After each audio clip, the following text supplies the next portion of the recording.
The home of Black Talk Media. It's none other than WURD. Welcome to the week. Happy top of the week. Hope it's happy for you, and hope it's starting off or kicking off as well as it can. I'm Charles Ellison. I'm your host, executive producer, also creator of Reality Check here.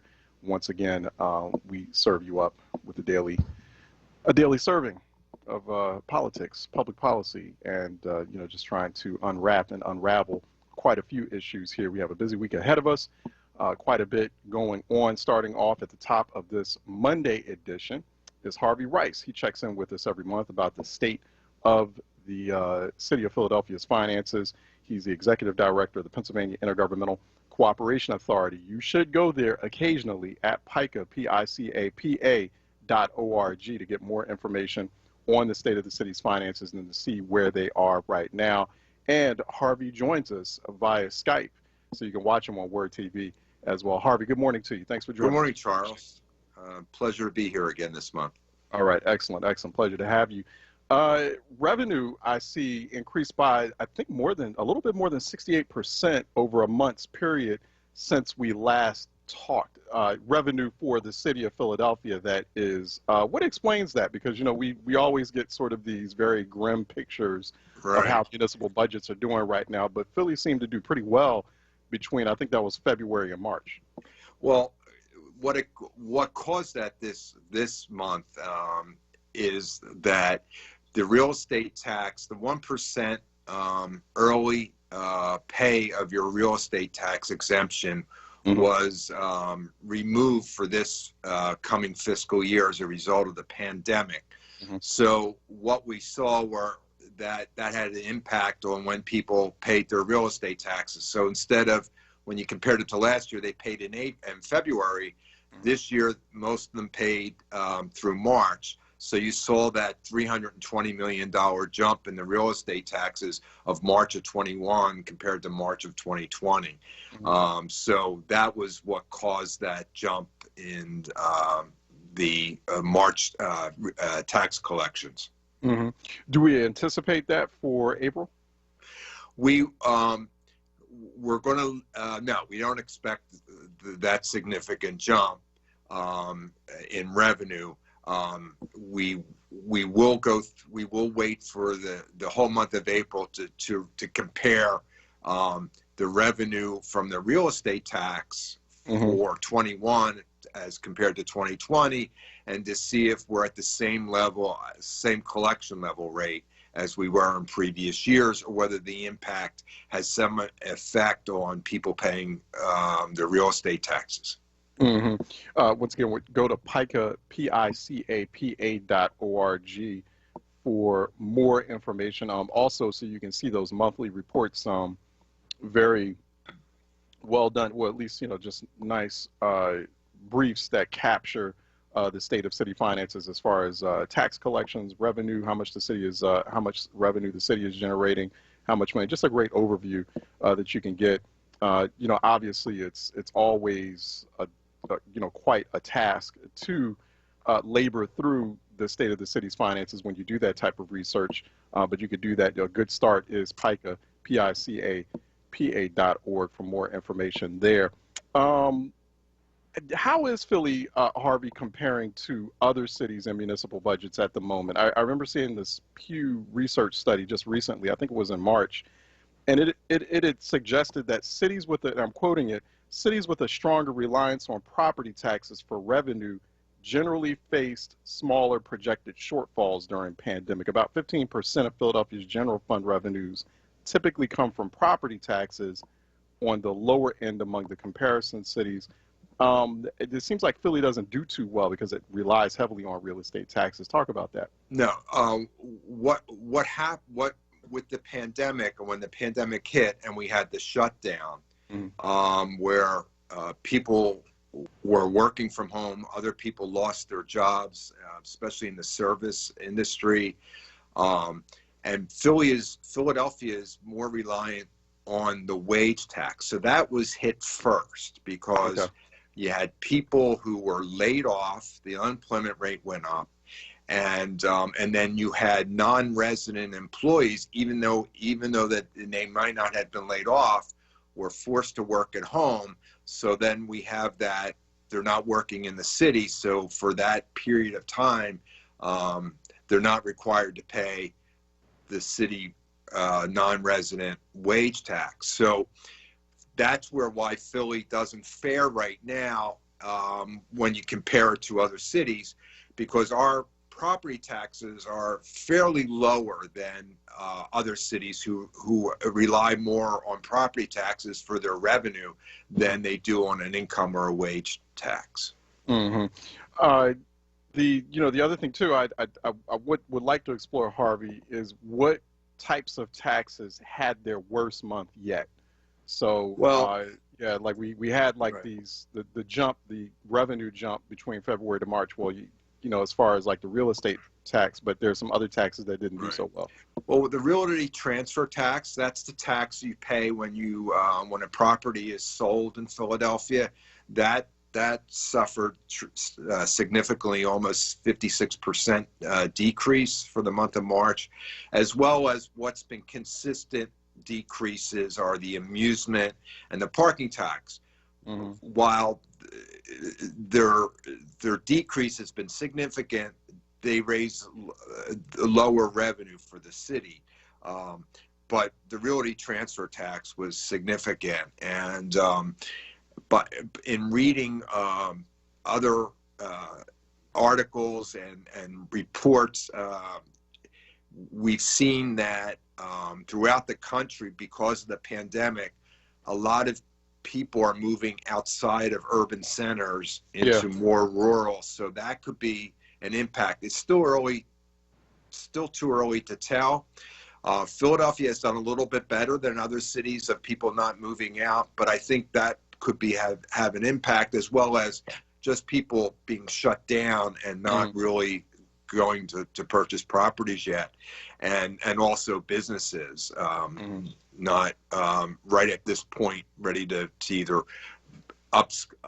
upgrade or move into the city. So it's something that we need to let the pandemic get through, and then see if we're going to bounce back into property sales as well as business sales.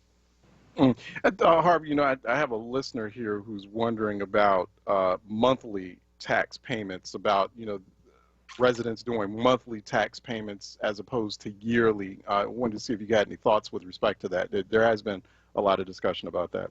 Well, when I was in the city controller's office at least 10 years ago, we issued a report, and we recommended that.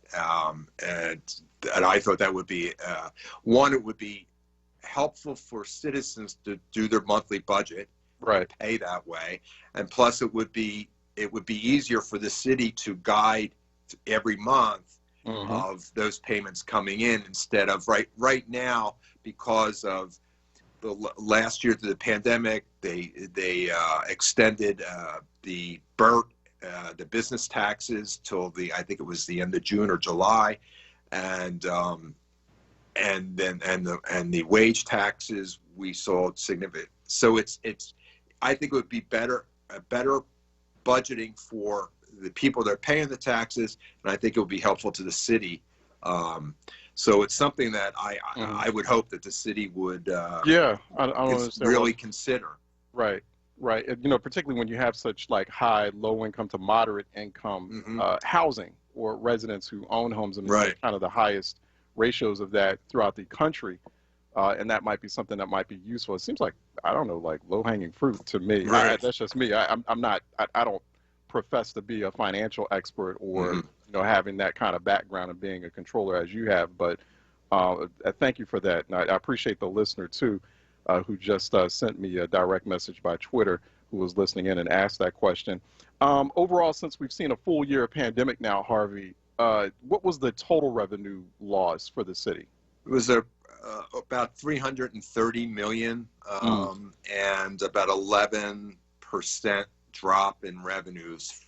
We have a whole full year from March of 2020, when the pandemic hit, to the end of March of 2021. So we have a full year picture to look at. Yeah. And as a result, we saw an 11% drop in revenue all across the board, all revenues, and about 330 million. Do you think that Philadelphia did well compared to other cities? Have you had a chance to look at other cities and kind of compare their revenue drops or their drops in? As I said, we probably didn't fare as well because of our heavier reliance on the wage tax, both resident and non-resident, and we did see through the pandemic many people losing their jobs, either still out of work or at least temporarily for months for the pandemic. So, but as we finally get through and we get back up and open, and hopefully it's by the end of the summer, the fall, we can get a better sense at that point of where we fared. Mm-hmm. You know, I'm real curious to get your thoughts. I'm sure, Harvey, you watched the mayor's, you've read it, you've watched it, you've studied it, the mayor's fiscal year 2022 budget. And, you know, I've been watching kind of with curiosity the conversation around it and the reaction, the response from city council members, many of them saying that it's not bold enough. But I wanted to get your initial thoughts on it. Well, the first thing that we received it, and part of our process is to go through that budget. Our main goal is to make sure that the budget and the 5-year plan is balanced, that the assumptions they give on their revenue forecasting are reasonable and appropriate. And we go through all their models with an economist who's assist us. So that's our main goal. And then we look to see, are they going to the first point with the budget as well as the significant funding that's coming from the American Rescue Plan is, are they going to restore back the critical services that we've lost over the course of this past year? Yeah. So that's the one goal.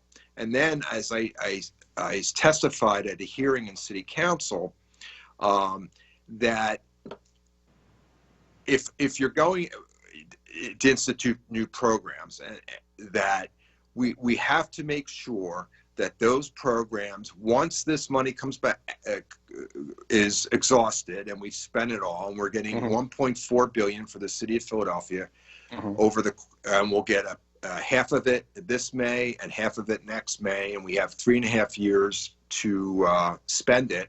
Okay. So it's over the course, 3.5 over the course of the 5 years plan. That whatever programs that you implement or initiate as a result of this money coming from the American Rescue Plan, we need to make sure that there's funding that can sustain those programs once that money has been exhausted. You probably remember back when we had the ARA funding under President Obama, the school district instituted a lot of these programs. The money then ceased to come forward, and then the school district was facing up to a $500 million deficit. So we don't want, as PICA, we don't want to make sure, we don't want to see that happen in Philadelphia, because we can't let it happen. So it's a very balancing act. You need to restore the critical services. And I think, and when I said it in City Council, is that doesn't mean you just throw the money back.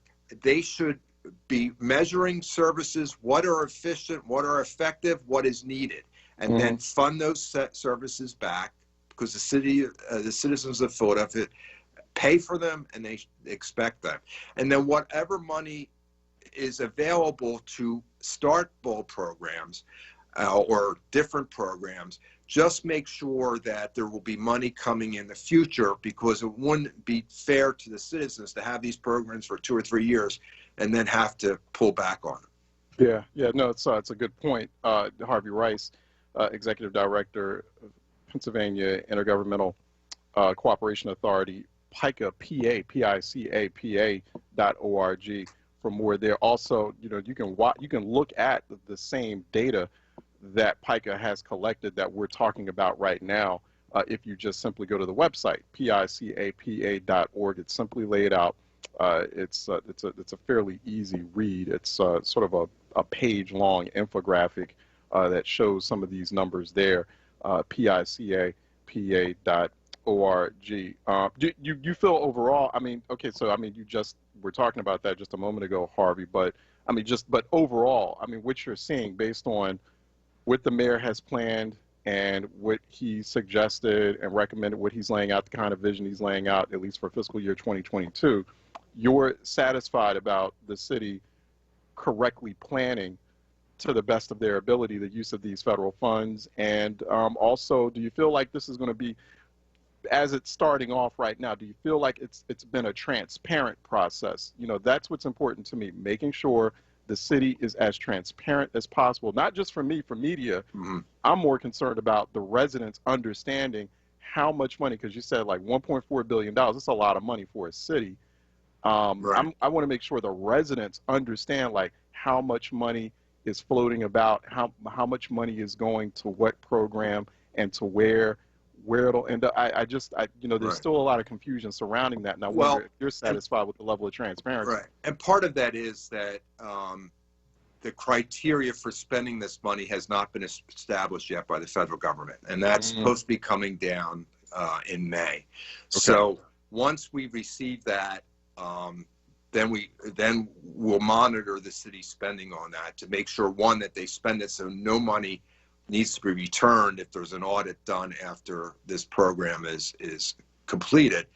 And two, I think we're at the start of the process. Right now, City Council has the budget. They're going to have their budget hearing starting in a week or two in May. Right.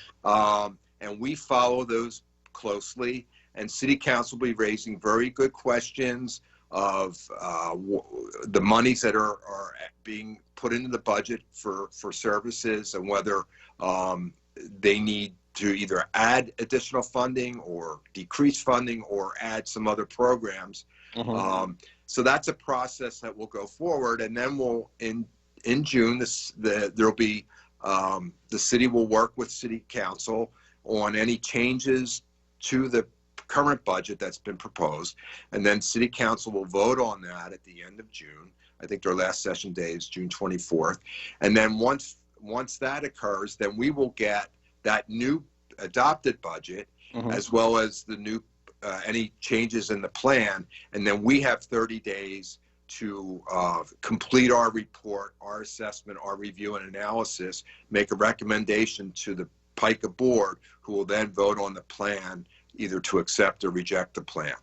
Got it. So I think it's a lot, you know, it's a process over a few months. We're right at the very beginning of it. We need to wait to ensure that whatever criteria that the federal government hands down in May, that criteria is how the city prepared their budget, and council will be doing their good job that they do every year on these budget hearings, and really looking at each department's budgets and how they're spending it, and that's part of the overall process. Harvey, always insightful discussions. Always appreciate you each month because you start making sense of some things. So really appreciate this. Harvey Rice, Executive Director, Pennsylvania Intergovernmental Cooperation Authority. So looking forward to talking to you next month. Thank you. And, you know, taking this journey with you through the city's budget. So it's going to be a rather busy budget season. So appreciate you, Harvey. We'll talk to you next month. I enjoy this very much. Thank you, Charles. Thank you. It's good to hear that. All right, take care.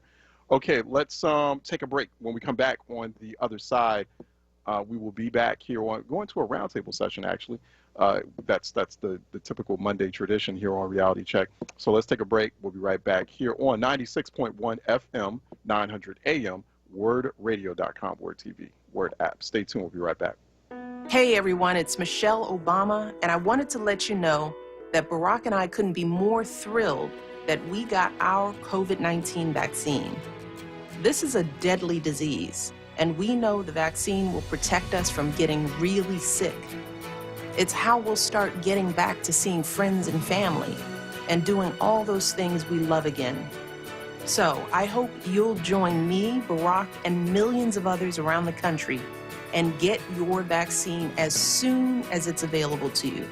It's safe, it's free, and it could save your life or the life of someone you love. To learn more, Just go to cdc.gov/coronavirus. I know it's been a long, hard year, but we can beat back this pandemic. With your help, we can do this. Paid for by the U.S. Department of Health and Human Services. WURD family, the Go to Know campaign for colon cancer is up and running. Go to WURDradio.com and click on the Go to Know banner for your free at-home screening test. It's that simple. Click Go to Know and get your test today. Jefferson Health offers no-cost COVID-19 testing sites at St. Raymond of Pinafort Church. Testing is on Thursdays and Saturdays. The second testing location has been added at Richard Allen Preparatory Charter School. Testing is on Wednesdays and Fridays. For testing hours and more information, visit jeffersonhealth.org/community testing. Parents, teachers, guardians, 100 Black Men of Philadelphia offers a free mentoring program for boys in 1st through 12th grades every 1st and 3rd Saturday. Students will engage in age-appropriate youth development, career exploration, critical thinking, and leadership activities. Students can earn monthly stipends for participation and are eligible for electronic gift cards, prizes, and scholarships. Register today at www.100blackmenphilly.org or call 267-258-2900.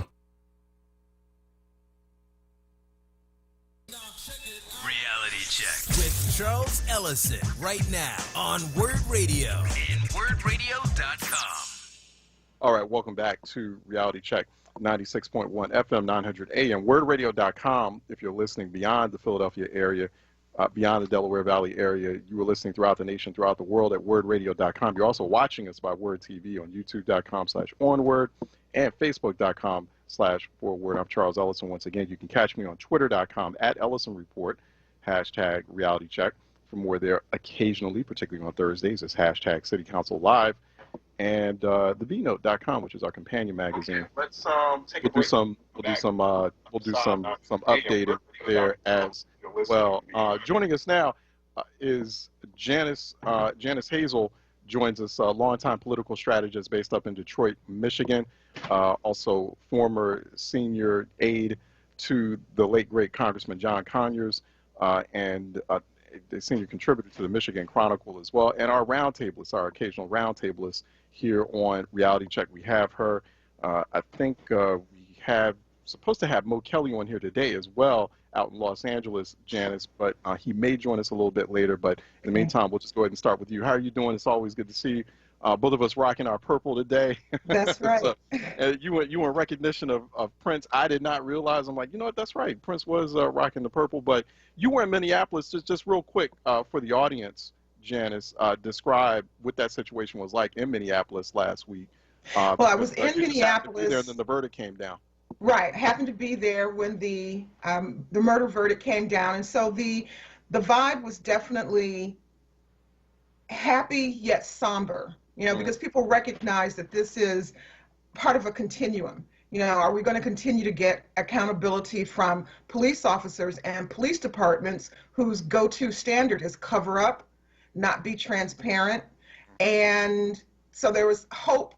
There was a lot of hope, I would say. You know, I was there to be at Paisley Park for a memorial for Prince, but we did go into Minneapolis and see, you know, how people were feeling about it, and around the state. And as you know, Keith Ellison is from Detroit. His brother still has a church here in Detroit, and so, you know, was trying to connect with him. Okay, yeah. So it's quite, yeah. Fortunately, things turned out with the somewhat favorable outcome. But now it's like, and you know, I wanted to talk to you about this. Now it's kind of like figuring out what's the next step. So I'm not clear on exactly what that strategy is, you know, particularly for advocates of accountability, of reform, of restructuring. Like, what's the rallying cry? Do we really need one? So, you know, some people are now saying abolish the police. Others are sticking with defund the police. Others are just saying, hey, let's accountability, reform.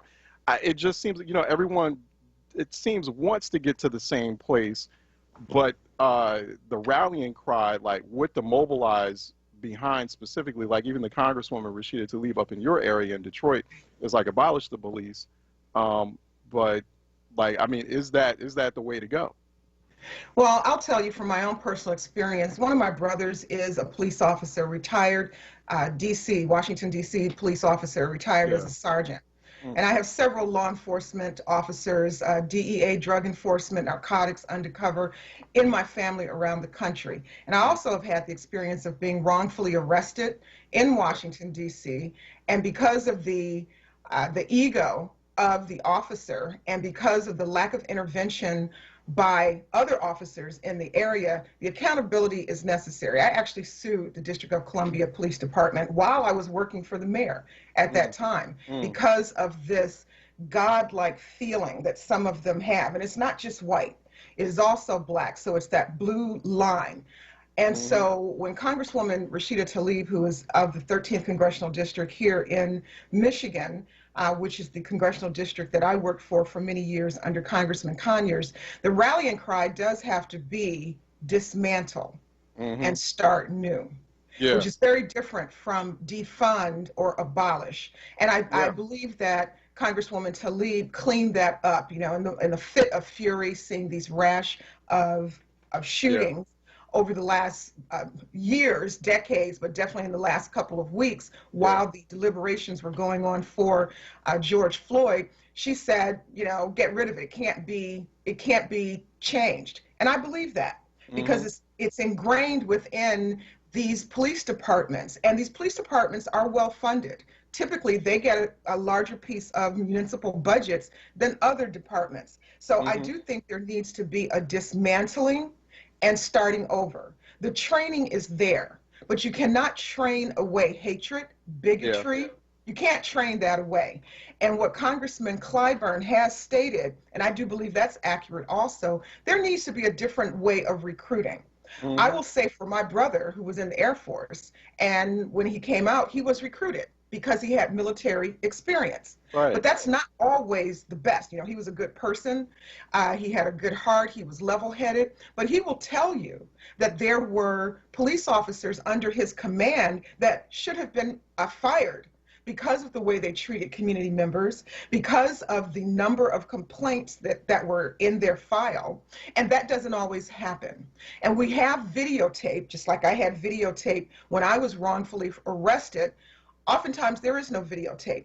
And so there's no accountability. The go-to is cover-up. And that's what happened with me with the District of Columbia police officer lied. And it became civil conspiracy. And so I believe there has to be a dismantling, a re-envisioning of what policing is in the United States. It's not Occupy.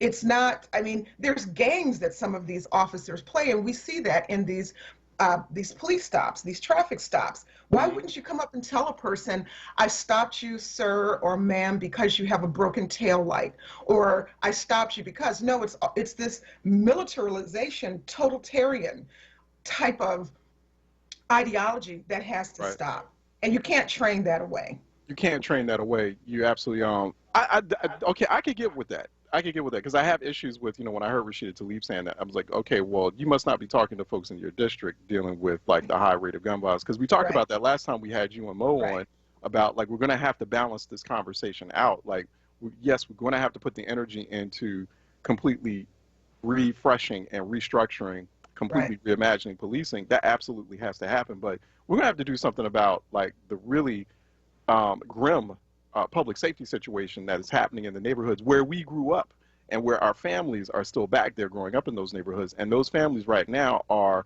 also saying, hey, listen, what are you guys going to do about the rise in gun violence in places like Detroit, like Philadelphia, like DC, for example? And so it's like we have to tread carefully on that discussion. So, you know, something like dismantling, okay, that's a little bit, you know, it's not about it being softer, but it's about being, okay, well, like, specifically, what are we trying to do here? I do wonder, and I wonder if you also think about this as well, Janice, I'm sure you do, as a political strategist, still the types of impacts, the sort of effect that this conversation will have on Democrats' chances in 2022, because I'm already starting to see the conversation bubble up, where Republicans are trying to frame, once again, reframe or frame Democrats as soft on crime, not tough enough on crime. See, you know, the crime rates are going up, and Democrats are talking about taking people out of jail and taking money from police or getting rid of police altogether. And I'm wondering if Democrats are prepared for that. I think they will prepare for it. There is definite language. The Republicans have been masterful in their framing of topics and issues. And so what I believe the Democrats need to do is reframe it. Just as Congresswoman Rashida Tlaib, made some very bold statements, there needs to be a discussion on what is the word phrasing, what is the branding of this, and that hasn't happened. So you've got different factions saying different things. Here in Detroit, we have a lot of gun violence. It's everywhere. This is a violent society predicated on violence. And I've had these discussions with a number of people, and I said, until we really get a grasp on not just the political dynamic, but the social dynamic, everything in our culture is around guns. Look at our films. Look at the latest iteration of the Equalizer with the woman, Queen Latifah, holding a gun to do what? Equalize things, but with a gun. So there's a lot that's going on in our community. We are not going to get rid of guns. And by and large, those crimes that are happening are illegal guns. They're not legal guns. I certainly have mine. I believe in the Second Amendment, but I believe in being trained. And I religiously go to the firing range, everyone around me has guns. This is an open carry state. And, I go back to when Coleman Young was our mayor, who said, I'm not going to unarm the people in the city of Detroit when everyone around us is armed, because there is white terrorism and white rage that we are subjected to. However, we as Democrats need to really strategize around the messaging, and that has not happened. And so that can be held against us once we get into the true political season. It's already starting. Democrats are not soft on crime. I've talked to a lot of police chiefs and interviewed them, and they are definitely saying, including Chief Craig in Detroit, no, we're not going to get rid of the police department, and we certainly know that our residents want to have law enforcement presence, but it's a different way of enforcing the laws on the book, of policing, of getting engaged with your community. And it's also recruiting people inside of the cities, particularly the urban centers, who are part of that community, and not, and I'm going to say it, white men coming from suburban areas that are afraid of Black people, and therefore they're trigger happy. That's what we see happening here. People who have an irrational fear of Black people. You don't see that happening with white people, white men and women, who get belligerent in the face of law enforcement, and there's never a fatality. There may be some, but not to the extent really have a Black people. Exactly. Okay. We really need to have a talk about that. Exactly. Go ahead, Janice. I'm going to cut you off. Right. No. So it just needs to be a re-envisioning. Are traffic stops necessary? I will tell you, in the District of Columbia, as I worked for several mayors, a lot of traffic stops stopped. And what did they do? They put video cams on the backs of street sweepers, street sweeping vehicles. And so, you capture things, you send them a ticket in the mail. You know who the vehicle is registered to. Right. Because at a certain point, I believe there need to be laws passed where Black people don't get stopped in traffic stops, because the end result is it's fatal. It is becoming far too fatal. So you have the license plate, and if you don't have that license plate, if it is obscured, then we have the technology to capture certain things. You send a letter, you show up in court. Okay, and if you weren't the driver, then you need to tell us who the driver was at that point in time. Right. Traffic stops are becoming too fatal, and other parts of policing. There are other ways of doing it. Camden, New Jersey has had a very good program for a while that has re-envisioned and retooled their public safety. So are we talking about policemen and occupying force? Are we talking about law enforcement and public safety? It's public safety that I think everyone can agree. There was a recent study done, too, about Newark, New Jersey, as well. They had a federal consent decree that was imposed on it, I think, back in 2014. And they've not only seen, like, a dramatic drop, in violent crime. I think it was like the elimination of, two things. The dramatic drop in violent crime in Newark. And Newark was, bad. Right. And I spent a few summers there. In Newark, you're working for my uncle on the HVAC business, and we used to service HVACs or HVAC systems at like Newark housing projects. From time. It's rough, and North Philly is rough. Try Newark. certain parts of Newark, New Jersey. But so just some interesting memories. I just starting to have some flashbacks on some things. But so there's Newark, but violent crime dramatically dropped, and also the fatal incidents or encounters with police officers have also dramatically dropped as well in Newark. They've established a new standard of police, and they've embraced it. Mayor Ross Baraka gone full throttle on making sure that the police department's following that consent decree. They've purged the police department. They found those folks who were like, who had those, as you were saying earlier, godlike attitudes, bad attitudes, harboring racist sentiments. They've been able to flush a lot of those folks out. And so, which is good. So it's like we're seeing examples of that balance being struck in places like you said, Camden, Newark, and there are a few other places elsewhere that are experimenting with new forms of policing, and it's or restorative justice as they call it, and it's working. Right. I have a younger cousin who's in federal penitentiary right now. Drugs. Was out slinging drugs early on. And I write to him and talk to him when he calls his mother. And he's not getting education, He dropped out of high school. And then we're talking about a 42-year-old man at this point in time, father of two. And so when we're sending people into the rehabilitation, if you will, that's not happening. And these people are coming out because we were trying to get him out on a compassionate release due to COVID. And I'm learning more about, were you able to get your GED while you were incarcerated? Are you getting retraining? Are you learning some technical skills so that we can get in? When I had to write a letter to the judge, I said, what are your skill sets now to come into this economy? And it's not happening. So there's going to be recidivism if we don't address that. So there's a retooling that needs to happen in our law enforcement, meaning public safety. And then when we do have people who become incarcerated, they need to be trained so that when they come out, they can be contributing positive members of our society. No, I agree with you on that. It's an economy as well. There is a mass incarceration industrial complex, and there's all sorts of players, from police to police unions to correctional officer unions, correctional officers, whole towns and small cities that live off of the presence of prisons.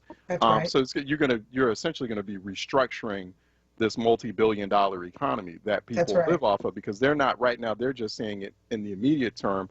Oh, this is what I make my living off of. So there's that aspect of it, but not really realizing, if you do that retooling or restructuring, like in a very dramatic way, actually there's some really massive economic benefits, growth in GDP, in terms of just society-wide, that we're missing out on. Right. We're completely missing out on that. We have yet to realize that or recognize that. And so one thing I will say, I do feel like if you are going to abolish something, Janice, and maybe we can talk with, I think Mo is going to come on, is going to join us after this break coming up. I do feel like we need to abolish police unions.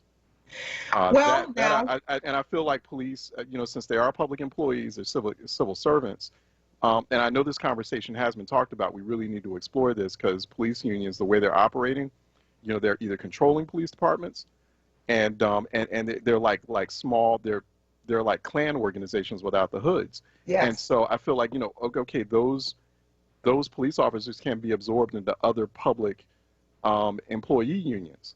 So they can make sure that they get, sort of fair wages out of contract negotiations, et cetera. But I think people need to be a little bit more hardline on. That's just my thought on that. Let's take a break. Janice, hold that thought and respond to that, and then maybe we can get Mo to join in on that conversation as well. We got Janice Hazel, political strategist up there in Detroit, Michigan, as you see the Detroit skyline. If you're watching WURD TV, I'm Charles Ellison. Mo Kelly of KFAI Radio in Los Angeles is going to join us next here on Reality Check's Roundtable, 96.1 FM, 900 AM, WURDRadio.com, WURD TV, WURD app. Stay tuned. We'll be right back. What's up, Philly? It's sincerely Sarita. The world is inching back to normalcy, but our approach to educating our children may never be the same. Commonwealth Charter Academy, or CCA, has nearly 20 years of experience providing a flexible, stable, online education in the comfort of your home. Enroll today at ccaeducate.me. Here are the benefits to your children and your family. Number 1, world-class education and accredited lesson plans streamed directly into your home at no cost to you. Number 2, laptops, headphones, and high-speed internet access, all provided at no cost to you. And number 3, a learning environment completely free from classroom risks like bullying and other distractions. CCA has been in our community long before this health crisis and will continue to faithfully serve students and families well into the future. Join the more than 2,500 students from Philly who already attend CCA. Enroll now at ccaeducate.me. I'm Henry Louis Gates Jr. We are people of resilience. No matter what happens, we fight through the pain. We protect our traditions. We uphold our excellence.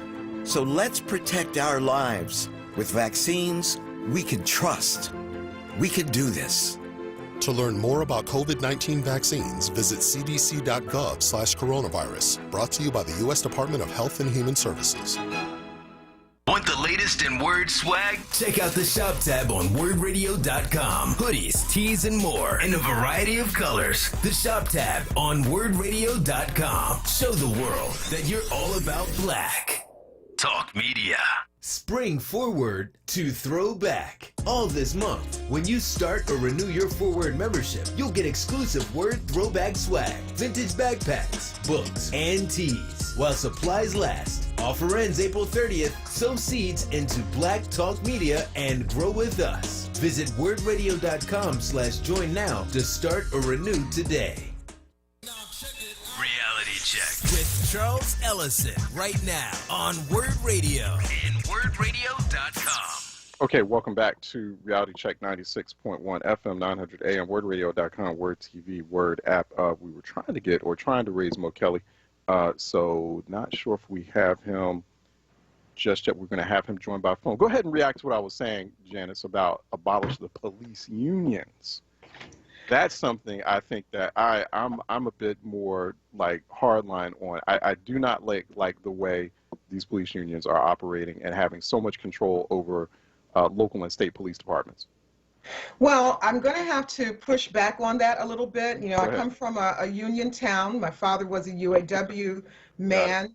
But I do see how, for instance, the school unions have had big control over our educational system and our police unions. So I take the perspective of restructure. And that's where the federal government can come in to a certain extent to make certain that they are restructured.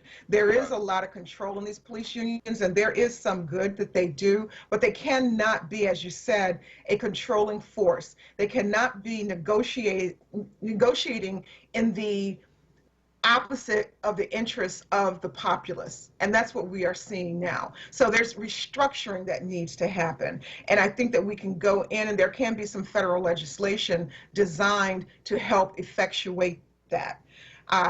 There are times when police officers do need to be represented by their unions, their union reps. However, the way that we are seeing them control, particularly our larger urban centers, is not working for the vast populace. It's not. Yeah, that's something. So I could look at that, explore that, but it's something we really need to also. That has to be part of the package, that dismantling package that you were talking about. And so I'm being real, and it's going to have to be very clear exactly what that strategy is. What are the pieces? Okay, well, one, it's like we need to completely overhaul the screening requirements, and how we're training. I would love to do this maybe after pandemic, once it's really safe. I would just love to take a tour of a police training facility in a major city and find what exactly are you teaching police officers? Even to the point where they see police agencies are seeing all of these problems, but it just keeps happening over and over. you guys aren't watching what's happening in the news, like what No. your colleagues are doing, and I don't understand why this keeps happening. It's happening on a daily, almost daily basis, or each week there's like one or two high-profile events. They're captured on film of police engaged in really like horrible policing. Horrible just completely policing. defying best practices. Yeah. Again, the screening process, the recruitment process, and the training. There's ample money there to train. There's a number of studies that have come out on the type of training that needs to happen. In Baltimore, I was talking to the chief of police there, and he was stating that they went through a Georgetown University program of training their police officers, which is about community engagement. So again, is it about law enforcement and an occupying force, which is oftentimes or pretty much the mindset which is cultivated in the training, or Right. is it public safety training? There's a difference. And so there's ample money in these budgets to be able to train, but it's who we have who are ingrained in the hierarchy of police departments. It is the mindset, and you cannot train away hatred, bigotry, authoritarianism. You can't train it away. And so you can screen against it, and that's not happening. And so these officers that are going into our communities have a mindset that I'm the police, I'm the popo, you will bow down to me. Right. They won't even let you know. I mean, I was arrested because I asked for an officer's badge number and information. What was their name? Got pissed off about it because he knew I wasn't, quote unquote, the average person. Right. Once, they searched my purse and saw I've got an ID that says where I work and who I work for, I'm not going to let this go. Yeah. The average person who doesn't know the process of going after a rogue officer is subjected to some heinous acts, and that's because of the mindset. So the training, there's ample money there, but there has to be a different type of recruiting, screening, and training so that officers understand you're dealing with customers. Your citizenry are your customer base. Yeah. And you are supposed to be responding to them, not having them bow down to you. And that's where we are right now. That's where we are right now. We have Mo Kelly, KFAI Radio in Los Angeles, on the phone with us. Mo, just want to get your thoughts, particularly in the wake of the Derek Chauvin trial verdict.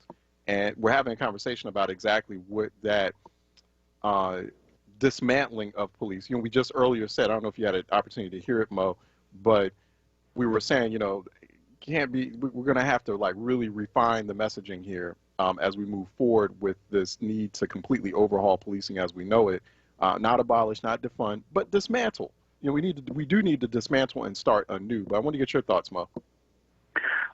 From a practical matter standpoint, I don't know how much dismantling you can do, if only because when we talk about passing legislation, that's going to be on the federal level. And yes, you could pass federal legislation which can nibble around the edges, but that for the most part is only going to impact federal policing. I've long held that changing policing is going to have to be on a local level. It's going to have to be on a state level for those entities in which they respond to and also report to. And it's not one size fits all. I think that there are things that we can do on a federal level and mandate that all police departments have body cams, but that also requires federal funding. Because just like here in California, the major police organizations, some of them do have body cams, some do not have body cams. There's not a standardized operating procedure as far as how these traffic stops specifically are handled and managed. And here's another uncomfortable truth. I've spoken to a number of law enforcement figures who will tell me, off the record, of course, off the record, but I'm not making this up, that they know when they enter into a certain community where they can and cannot make a mistake. If they're going to make a mistake, air quotes, and shoot someone under certain circumstances, they know that there are likely lesser consequences within black and brown communities as opposed to the white, more affluent communities. Oftentimes they're more affluent. So there is not necessarily, in all cases, a hatred, but there is an implicit bias where they're making a career risk assessment, not just a personal safety one. A career risk assessment, that doesn't sound like implicit bias to me, though, Mo. That goes, if go I ahead, may, Janice. that goes to what I stated before, and I have my own example, being arrested in the District of Columbia, wrongfully arrested, and going through a criminal case, having that thrown out, and then going through civil. So as Mo just said, there has to be a career risk, a stake in it, and there's the accountability piece. So when I now come after you in civil court, and I want your badge, I want your pension, I want your job. Not everyone knows how to go about that, nor do they have the money to sue in that factor. And I'm very grateful that I was able to do that, and I worked for the District of Columbia at that time. But the accountability, qualified immunity, I think that has to go away. That has to be restructured. Because when you then get on the path of, as Mo, I think, was saying, I think Mo makes a very good point. Right. When it's your career that's on the stake, and if a shoot is found to be unjustifiable, if a knee on the neck killing, a choking of someone is found unjustifiable, then it is you and your career, your home, your house. You are the one who's on the line for those misdeeds. That is part of the restructuring that has to happen.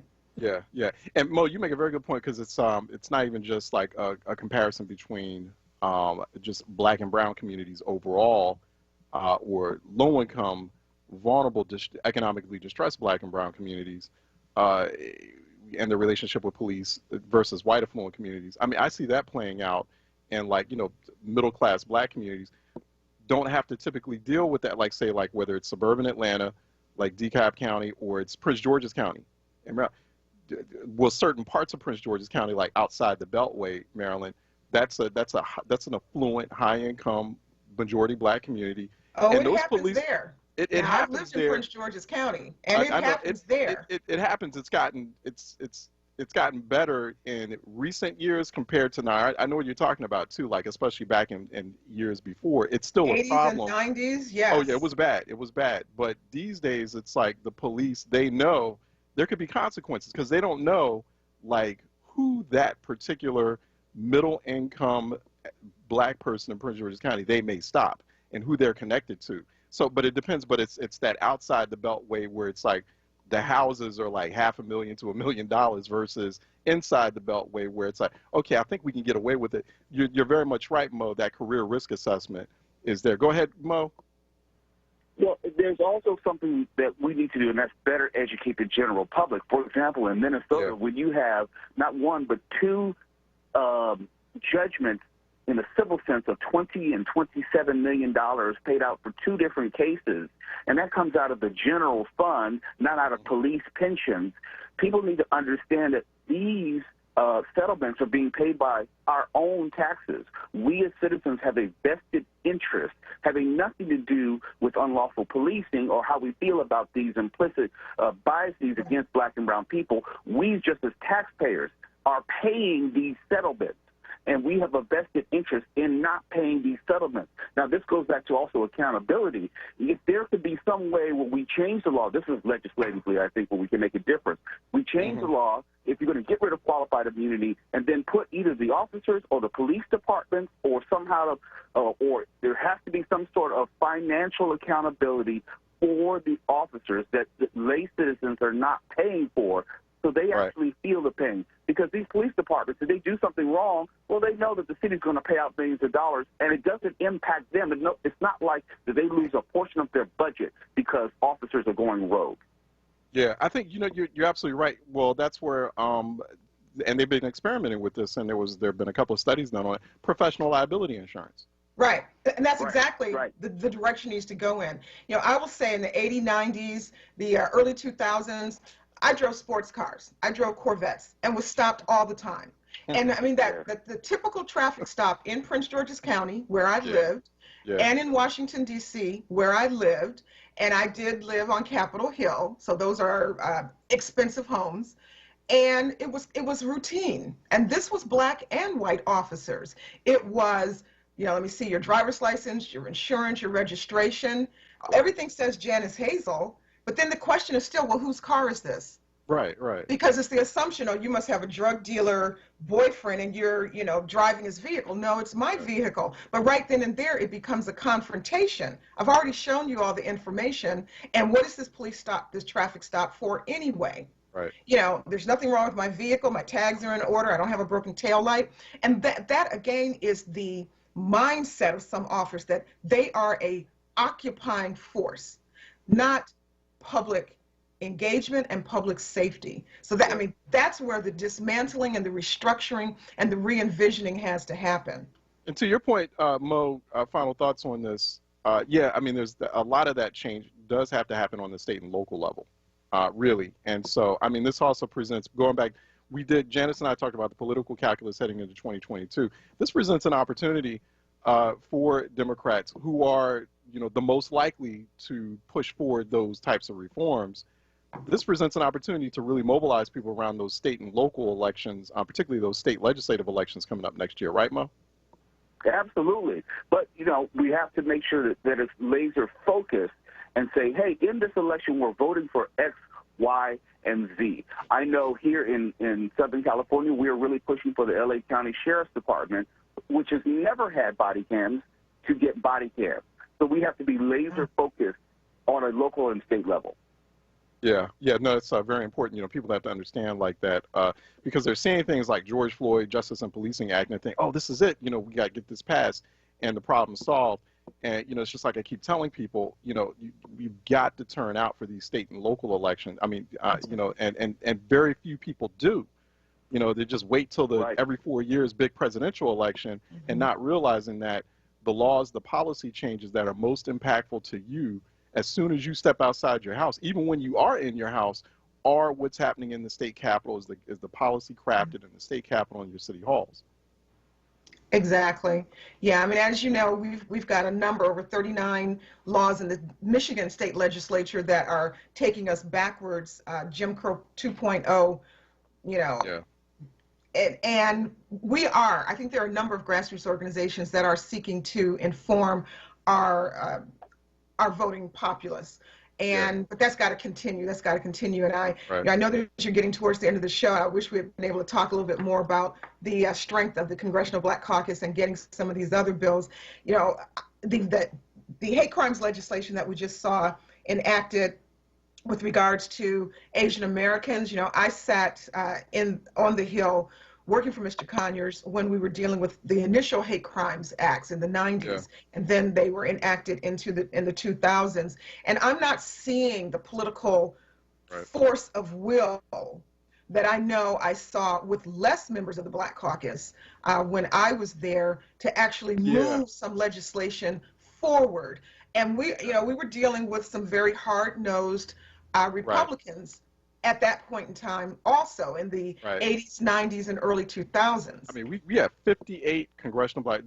I did want to have that conversation with both you and Mo this time, but next time come around, because I'm stuck on that. I don't understand it. 14 Asian American Pacific Islander members of Congress, they were able to swiftly and near unanimously pass last week an anti-Asian hate crime bill. We have 58 members of the Congressional Black Caucus now, the highest in its history since 1970, since it was created. And we can't get voting rights passed in the Senate. We can't get George Floyd Justice and Policing Act passed in the Senate without like a serious compromise. We can't get, an anti-lynching act. I don't understand it. And people are questioning. People are wondering, like, okay, we got all these black elected officials. Like, what are you all there for? And so it's an uncomfortable question, but we need to unpack it. Unfortunately, I ran out of time. Thanks for bringing it up, Janice, but we will talk about it next time I have to wrap. Janice Hazel, political strategist, also former senior aide to Congressman John Conyers, senior contributor at the Michigan Chronicle, michiganchronicle.com. And Mo Kelly joined us by phone from Los Angeles. He is host, executive producer of the Mo Kelly Show on KFI radio in Los Angeles, KFI AM 640.iheart.com. For more on him, at Mr. Mo Kelly on Twitter. Thank you both for joining me. Really appreciate it. Great conversation. So I'm looking forward to the next one. Definitely. Thank you. Janice. Thank you, Charles. All right. Be safe. Okay. Let's take a break, and we'll be right back here on Reality Check. At Bank of America, we believe in the power of collaboration to create jobs and fuel economic opportunity. That's why we're working with local organizations to help people get the skills they need and build a growing pipeline of talent. I'm Jim Dever, Bank of America, Greater Philadelphia Market President. Our partnership with Philadelphia Youth Network is just one way we're taking action to help more members of our community. What would you like the power to do? Bank of America N.A. member FDIC, Equal Credit Opportunity Lender. Thinking about retirement? Make sure a My Social Security account is a part of your plan. A My Social Security account gives you secure access to your personal earnings history and benefit status. You can find out if you're eligible to receive benefits, compare retirement benefit estimates at different ages or dates, view spousal benefit estimates, and more. Plan for your future. Open a My Social Security account at ssa.gov/myaccount. Social Security, securing today and tomorrow. Produced at U.S. taxpayer expense. The Black Words Book Club. WURD Radio's monthly conversation on books that explore the African American experience through social, economic, and environmental justice issues. Tune in the second Tuesday of every month on Evening Words with Nick Taliaferro, 4 p.m. till 7 p.m. The next book for May is Living in Color by Tommy Davidson. Be sure to listen live, as Nick Taliaferro will hold a contest for a giveaway book bundle that consists of 4 titles from Kensington's Dafina's Authors of Color's newest release. Don't miss it. Tuesday, May 11th on Evening Words with Nick Taliaferro. Attention for WURD members. Get your copy and receive a 20% discount when you purchase at Harriet's Bookstore or Hakeem's Bookstore. For more information on the Black Words Book Club, visit WURDradio.com. The Black Words Book Club is sponsored by Dafina. Dafina is an imprint of Kensington Publishing Corporation, America's independent publisher, concentrating on authors of color. This is WURD Radio, 96.1 FM and 900 AM WURD Philadelphia. Black Talk Media. Reality Check with Charles Ellison right now on WURD Radio and WURDradio.com. All right, Dr. Andrew Myers is CEO and Chief Science Officer of Nutrigenics, and he is also the author of Simplifying the COVID Puzzle. He's a researcher. He's been a researcher throughout pandemic. He's been watching very closely not only the pandemic, but also the rolling out, the distribution and administration of vaccines, particularly the recent pause and then recent unpausing of the Johnson & Johnson vaccine. He's joining us by phone here on Reality Check. Dr. Myers, how are you doing? I'm doing really well today. Thank you for having me. All right. No, thanks so much for your time. Really appreciate this. You're based up in Michigan as well, so we got a number of Michigan folks on air with us today. So I did want to get your thoughts initially on the pause and then reactivation of the Johnson & Johnson one-shot vaccine. It is now being administered. The CDC lifted that pause. Do you feel the CDC moved smartly on this?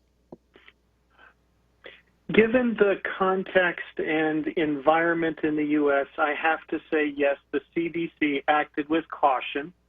I realized that there were a rare number of cases here, but because of the generalized response in the public to the vaccination, I think that their cautionary move was appropriate to calm and reassure the general population that, you know, we're watching this very closely, and we want to make sure that the vaccinations are safe, which I believe they are. Yeah, yeah. You know, why do you think that there was so much alarm around such a rare number of cases? I just realized that the general public, general zeitgeist conversation around vaccines and vaccinations is just very different today than from, you know, before or years when I was growing up or you were growing up, right? And so just a heavy amount of skepticism and cautiousness, even with such a rare amount of cases. We've had issues with vaccines in the past where there'd be like these rare cases where something very tragic would happen, you know, outside of the normal reaction or side effect of a vaccine. But people now, I guess it's because we have access to so much different information and discussion streams, I take it. I agree. I think that this issue is quite contextual, and it also goes back to the beginnings of the pandemic when the administration at that time mishandled the approach to COVID-19 and the pandemic that has swept the nation and cost us nearly 600,000 American lives. And I think that the CDC has had to play catch up to a system that has been, to an administration that politicized what should have been a medical and public health issue solely. And the fact that politicians on both sides jumped in and made this an issue of fear-based response has directly impacted the public's view of every aspect of how this terrible, terrible situation should be and should have been managed. Once again, we're talking with Dr. Andrew Meyer, CEO, Chief Science Officer of Nutrigenics, also author of the book Simplifying the COVID Puzzle, and he's joining us here now on Reality Check. So, Dr. Myers, you've been focused a lot as you've been watching this pandemic unfold. You've been looking at vaccine distribution. You've been looking at how people have been getting sick. You've been advocating for much more emphasis on what we need to do as people before we even get a vaccine, before we get sick. Even as people are getting vaccinated, there are some things that we should know and that we should be doing before and after we get a vaccine. What are those? Well, that's a great question, and I really appreciate you asking. We started off this whole process with finger pointing, and what we should have done is we should have laid the foundation and groundwork, because basically all aspects of public health and medicine should be based on education. So let me provide a little education here. A properly balanced program would have started by saying everyone in this country has an immune system. And what we need to do is strengthen your immune system against this terrible virus. It has a higher degree of virulency or infectiousness. It is passed from individual to individual. And of course, the ramifications of this virus once caught are very serious and can lead to death. So how best can you defend yourself? Well, the best way you can defend yourself is by strengthening your immune system. And that begins with balancing and supporting a healthy diet, limiting your intake of sugar and refined flour, refined carbohydrates, and then making sure you're not nutritionally deficient. And here's what's so interesting about the recommendations of supporting a healthy immune system. It matters in terms of your vaccination right now. So if we just focus on how vaccines work, they need a competent immune system in order to be effective. Why are we talking about boosters for this vaccination program? For a couple of reasons. One is that the virus continues to mutate, and we are getting variants that are causing a lot of problems, like in Michigan. Those variants may or may not be directly related to the vaccine, and so boosters may be necessary. But the other thing that we're finding is that the strength of the American immune system in the general population is very low. And we know this because of widespread nutritional deficiencies like vitamin D and vitamin K2 that actually inhibit our body's response, both to the virus and to the vaccine, because you need a competent immune system for the vaccine to be most effective. So managing and supporting a healthy immune system is the best way for us to defend ourselves and to get the most out of any vaccination program. We've talked about this before in this program about just the significance, the importance, how critical it is for like vitamin D, for example. And we're finding out, you have lower hospitalizations, lower incident rates of people who have high vitamin D intake. And so I guess that's one like kind of simple path. And I know that's something that personally, especially in my household, we do a lot of. We take a lot of vitamin D. Made sure we were already doing that pre-pandemic, but made sure we were even more aware of it, cognizant, and just more active on that during pandemic. I mean, it's as simple as that, right? I mean, it's as simple as like, hey, find like a really good high dosage of vitamin D tablets or supplements, and then just go from there. That's exactly right. And this is why it's such powerful information. And it was so hard for me to believe that we overlooked this at the beginning, because nearly 60% of Americans, and that number can be higher or lower depending on your age and your ethnicity It can be as high as 80% in certain populations are deficient in vitamin D. Vitamin D supports and balances the immune function. It has specific activities with regards to COVID. You mentioned mortality rates and outcomes as related to individuals, both from a susceptibility standpoint and once they get the virus. But what's really powerful about the research that I did with my partner, Dr. Grace McCumsey, at the University Hospital System in Cleveland, was that what we discovered is that there's a synergistic nutrient that helps vitamin D to work better in the body, and that's vitamin K. Both of these nutrients are deficient in the U.S. population, especially within the elderly and within certain ethnic groups. We see much higher rates of vitamin D and K2 deficiency, and the nutrients work together to reduce inflammation, to enhance and improve immune system maturation, and these are all available over the counter basically at any store that you go to, whether it be Walmart or a drugstore or a health food store. You can get vitamin D and vitamin K2, and the two work together to independently reduce your susceptibility and reduce the severity of the viral infection if you do get COVID-19. This is the research that we did in Cleveland that really opened our eyes to this problem. And it's not a cure, but it is a simple solution that can help protect Americans now and for the future. Wow, just making that simple investment.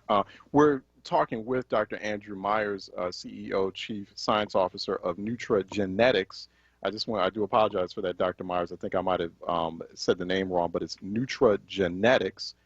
Go to nutragenetics.net, nutragenetics.net to learn more about Dr. Myers and also Nutragenetics and some of the research that he's discussing and talking about here on Reality Check WURD. I'm curious too. I mean, why is it that we either seem resistant to such simple solutions? And you're not saying this basically as a person. You're not saying, hey, like just dose up on vitamin D, vitamin K2 in the absence of vaccine or as a total alternative to vaccine. You're like saying, no, this is actually like this adds on a very effective layer of defense in addition to that. But still, I think that people always, when they hear that kind of conversation, doctor, right? I'm sure you get this. That's just too good to be true. Like, it's that simple. Like, all I need to do is just go to Walmart and buy some vitamin D, vitamin K2. The too good to be true thing, that is correct. And I want to be very sensitive to that concern. What we know, though, is that deficiency in nutrition has a direct impact on the immune system as a first line of defense. And so what we're seeing is that the diet in America is very poor. And again, most Americans overconsume sugar. And I know it's weird to talk about it, but we have such a processed diet in America today that with sugar being the dominant component of many of the foods that we take in, sugar is an immune suppressant. And so our diet is depleting us of nutrition, and it's forcing our immune system to be somewhat less functional. When you add in the effect of stress, whether it be stress from job or life or a pandemic, a virus that is very frightening, we also see immune depression. The reality is that if we were all eating a perfect diet, our immune system would be healthy and robust, but we don't. And that's where these simple nutritional supplements can come into play and make a big difference. They are just one component on the overall continuum that includes the vaccination at the far end, which is appropriate and necessary if we're going to reach herd immunity, which is a question that remains open at this point. Hey, doctor, do you feel like the federal government and also local state public health officials, I mean, are they coming around to that realization that, hey, we need to, as government agencies, as public health officials, we need to bolster the argument for vitamin intake, particularly for vitamins that build up immune systems? I mean, are you starting to see a change within that conversation amongst local, state, federal public health officials? At the federal level, there was discussion of a bill in the House that would move forward an agenda that would make vitamin D supplementation more of a priority from a public health perspective. We are moving very slow in the U.S., and we're behind almost every other Western country. The UK recently enacted legislation which would boost their intake of their population of vitamin D by 5 times, from 200 IUs a day up to 4,000 IUs a day in the effort to stem this vitamin D deficiency and to reduce susceptibility to COVID-19. So, yes, there is a minor response. The problem is that we see the same kind of issues in terms of just really questioning the science behind these recommendations. And science is the part of this program that has taken the biggest hit. If we had physicians and scientists leading the charge instead of politicians, we would be in a very different place in the U.S., maybe more like a country like South Korea that has had very few deaths from COVID because they allowed the medical community to drive their response and not the political community. Yeah.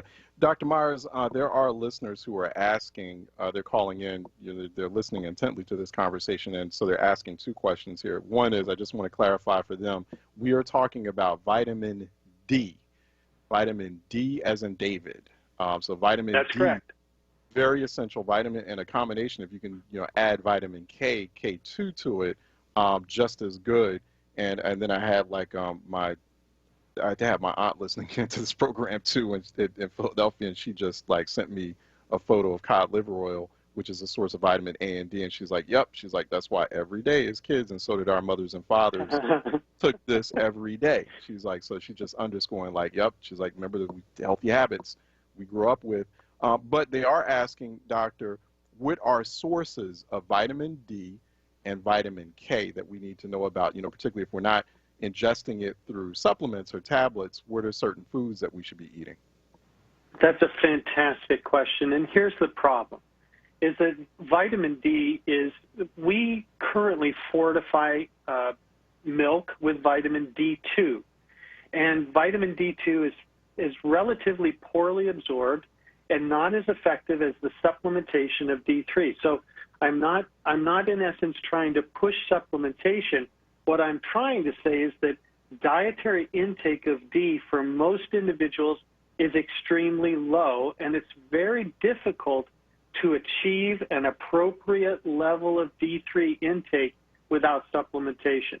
It's so inexpensive and it's so available that it is probably the most important thing you can do. Now with K2, it's even more difficult. In Japan, where they eat something called natto, which is a fermented soybean, we find that K2 levels are actually fairly normal or at sustainable or sort of sufficient levels.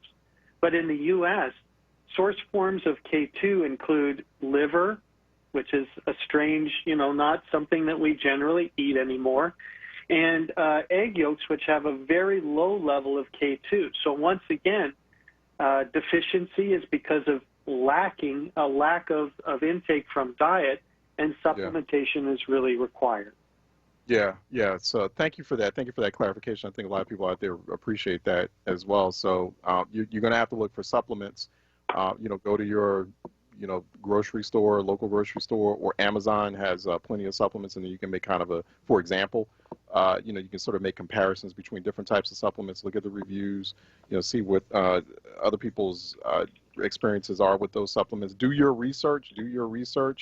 I don't know, doctor, any specific types of vitamin D supplements that you would recommend that are accessible for the public? No, in fact, D3 is so common and so basic that all of the supplements out there, unless you're a vegetarian, a vegan, there are source forms that are actually available that come from mushrooms that are vegetarian source forms. But other than that, D3 is D3, basically. Got it. Got it. So, and is there a difference too? You know, you hear vitamin D, then you'll hear vitamin, like you just said, D3. I mean, is there a difference between certain levels or numbering designations of vitamin D, vitamin K that we need to be wary of? Yes, absolutely. So with D3, there's D2 and D3. D3 is the more active form in terms of supplementation. That's the one that I recommend. That's going to be clearly labeled on any supplement product, vitamin D3. And then when it comes to vitamin K, we don't need more vitamin K1 or just straight vitamin K in this country because it does come from dark leafy greens. Vitamin K2, or the molecule, which is MK7, is a unique molecule, and that's one of the things that I should share because your listeners are actually, they seem to be very interested. When we increase our supplementation with vitamin D, it creates an interesting imbalance in our body that requires a higher level of K2. D3, vitamin D manages calcium in our body. It helps to bring calcium into our bodies. When we have high levels of D and low levels of K2, we can have a calcium imbalance because in the handoff between bringing calcium into the body, which is managed by vitamin D, K2 then picks up the calcium and helps direct it to our bones where it wants or needs to be. With low K2 and high D3 supplementation, we can actually be putting calcium into our blood vessels, hardening of the arteries, or into other soft tissues. And so one of the things from a scientific perspective that we've been talking about is the fact that as the world increases its vitamin D intake through supplementation, K2 is an absolutely necessary partner to make sure that we're not causing secondary issues with calcium management in those individuals who are increasing their vitamin D intake. Very useful information, Dr. Mars. Really appreciate it. We'll probably have you back too. So I really appreciate. Oh, I would love that. Thank you. Excellent, excellent. Let's do a part 2 of the conversation. So I could tell a lot of folks tuned in. We've been talking with Dr. Andrew Myers, CEO and Chief Science Officer of Nutragenetics. Go to nutragenetics.net for more information. And also, he is the author of Simplifying the COVID Puzzle, How 2 Essential Vitamins Fortify the Immune System. That book will actually be out. I think it's coming out in June. Is that correct? It's not out yet. No, it's available now for pre-order at simplifyingthecovidpuzzle.com and, of course, at Amazon. And the book is actually available now. You can get an e-book sample, read a sample chapter, and you can pre-order the book right now. Great. Simplifyingthecovidpuzzle.com. And so he goes more more in depth into those 2 essential vitamins we just talked about, vitamin D3, vitamin K2. This was great. Dr. Myers, really appreciate your time. So we'll talk with you again. We'll set something up. Thank you so much. I very much appreciate it. Have a wonderful day. All right, you do the same. Be safe. Take care. Okay, let's take a break, and we'll be right back here on Reality Check, 96.1 FM, 900 AM, WURDradio.com, WURD TV, WURD app. Stay tuned. We'll be right back. I'm Henry Louis Gates Jr. We are people of resilience. No matter what happens, we fight through the pain. We protect our traditions. We uphold our excellence. So let's protect our lives. With vaccines, we can trust. We can do this. To learn more about COVID-19 vaccines, visit cdc.gov/coronavirus. Brought to you by the U.S. Department of Health and Human Services. Hi, this is John. Hi, this is Juanita, owners of JD's Auto Body and Painting. We're located at 6300 Wayne Avenue, right there at the intersection of Wayne and Washington Lane. We really like to thank all you WURD listeners for the support that you've given our business, and we really hope to see you in the future. JD, tell them about our products and services we have. We have a new state-of-the-art paint shop along with our body shop and detail shop. We can help you with the dents and scratches from the winter season. Come to JD's Auto Body and Painting. Come on out and check us out. We're still honoring that WURD 10% discount. Give us a call, 215-848-5949. Again, 215-848-5949. Thanks again for supporting our business. We really appreciate you. See you at JD's Auto Body and Painting. The WURD Radio newsletter, keeping you informed, engaged, and connected. Sign up by visiting WURDradio.com. Scroll to the bottom of the page and type your email address under Connect with Us. You'll receive the latest information on WURD Radio, messages from our president and CEO, Sarah Lomax Reese, exclusive articles and multimedia content, and resources. Stay informed with the WURD Radio newsletter. Reality Check with Charles Ellison right now on WURD Radio and WURDradio.com. Okay, we're heading into a CAP Corner, which we present to you every week in conjunction with the Center for American Progress, providing us with a nice steady stream of insights and analysts and data you need to know. Go to AmericanProgress.org for more information on them. Joining us now, in fact, is Bradley Custer. He's a senior policy analyst for post-secondary education at the Center for American Progress. Also recently authored a briefing. I love the briefings at Center for American Progress, but this particular briefing or column is entitled 3 Ways the Biden Administration Can Give Second Chances to Justice-Impacted College Students. Bradley is joining us by Skype, so you can watch him on WURD TV as well. How are you doing, Bradley? Good to see you. I'm well. Thanks for having me. This morning, rather, still good morning.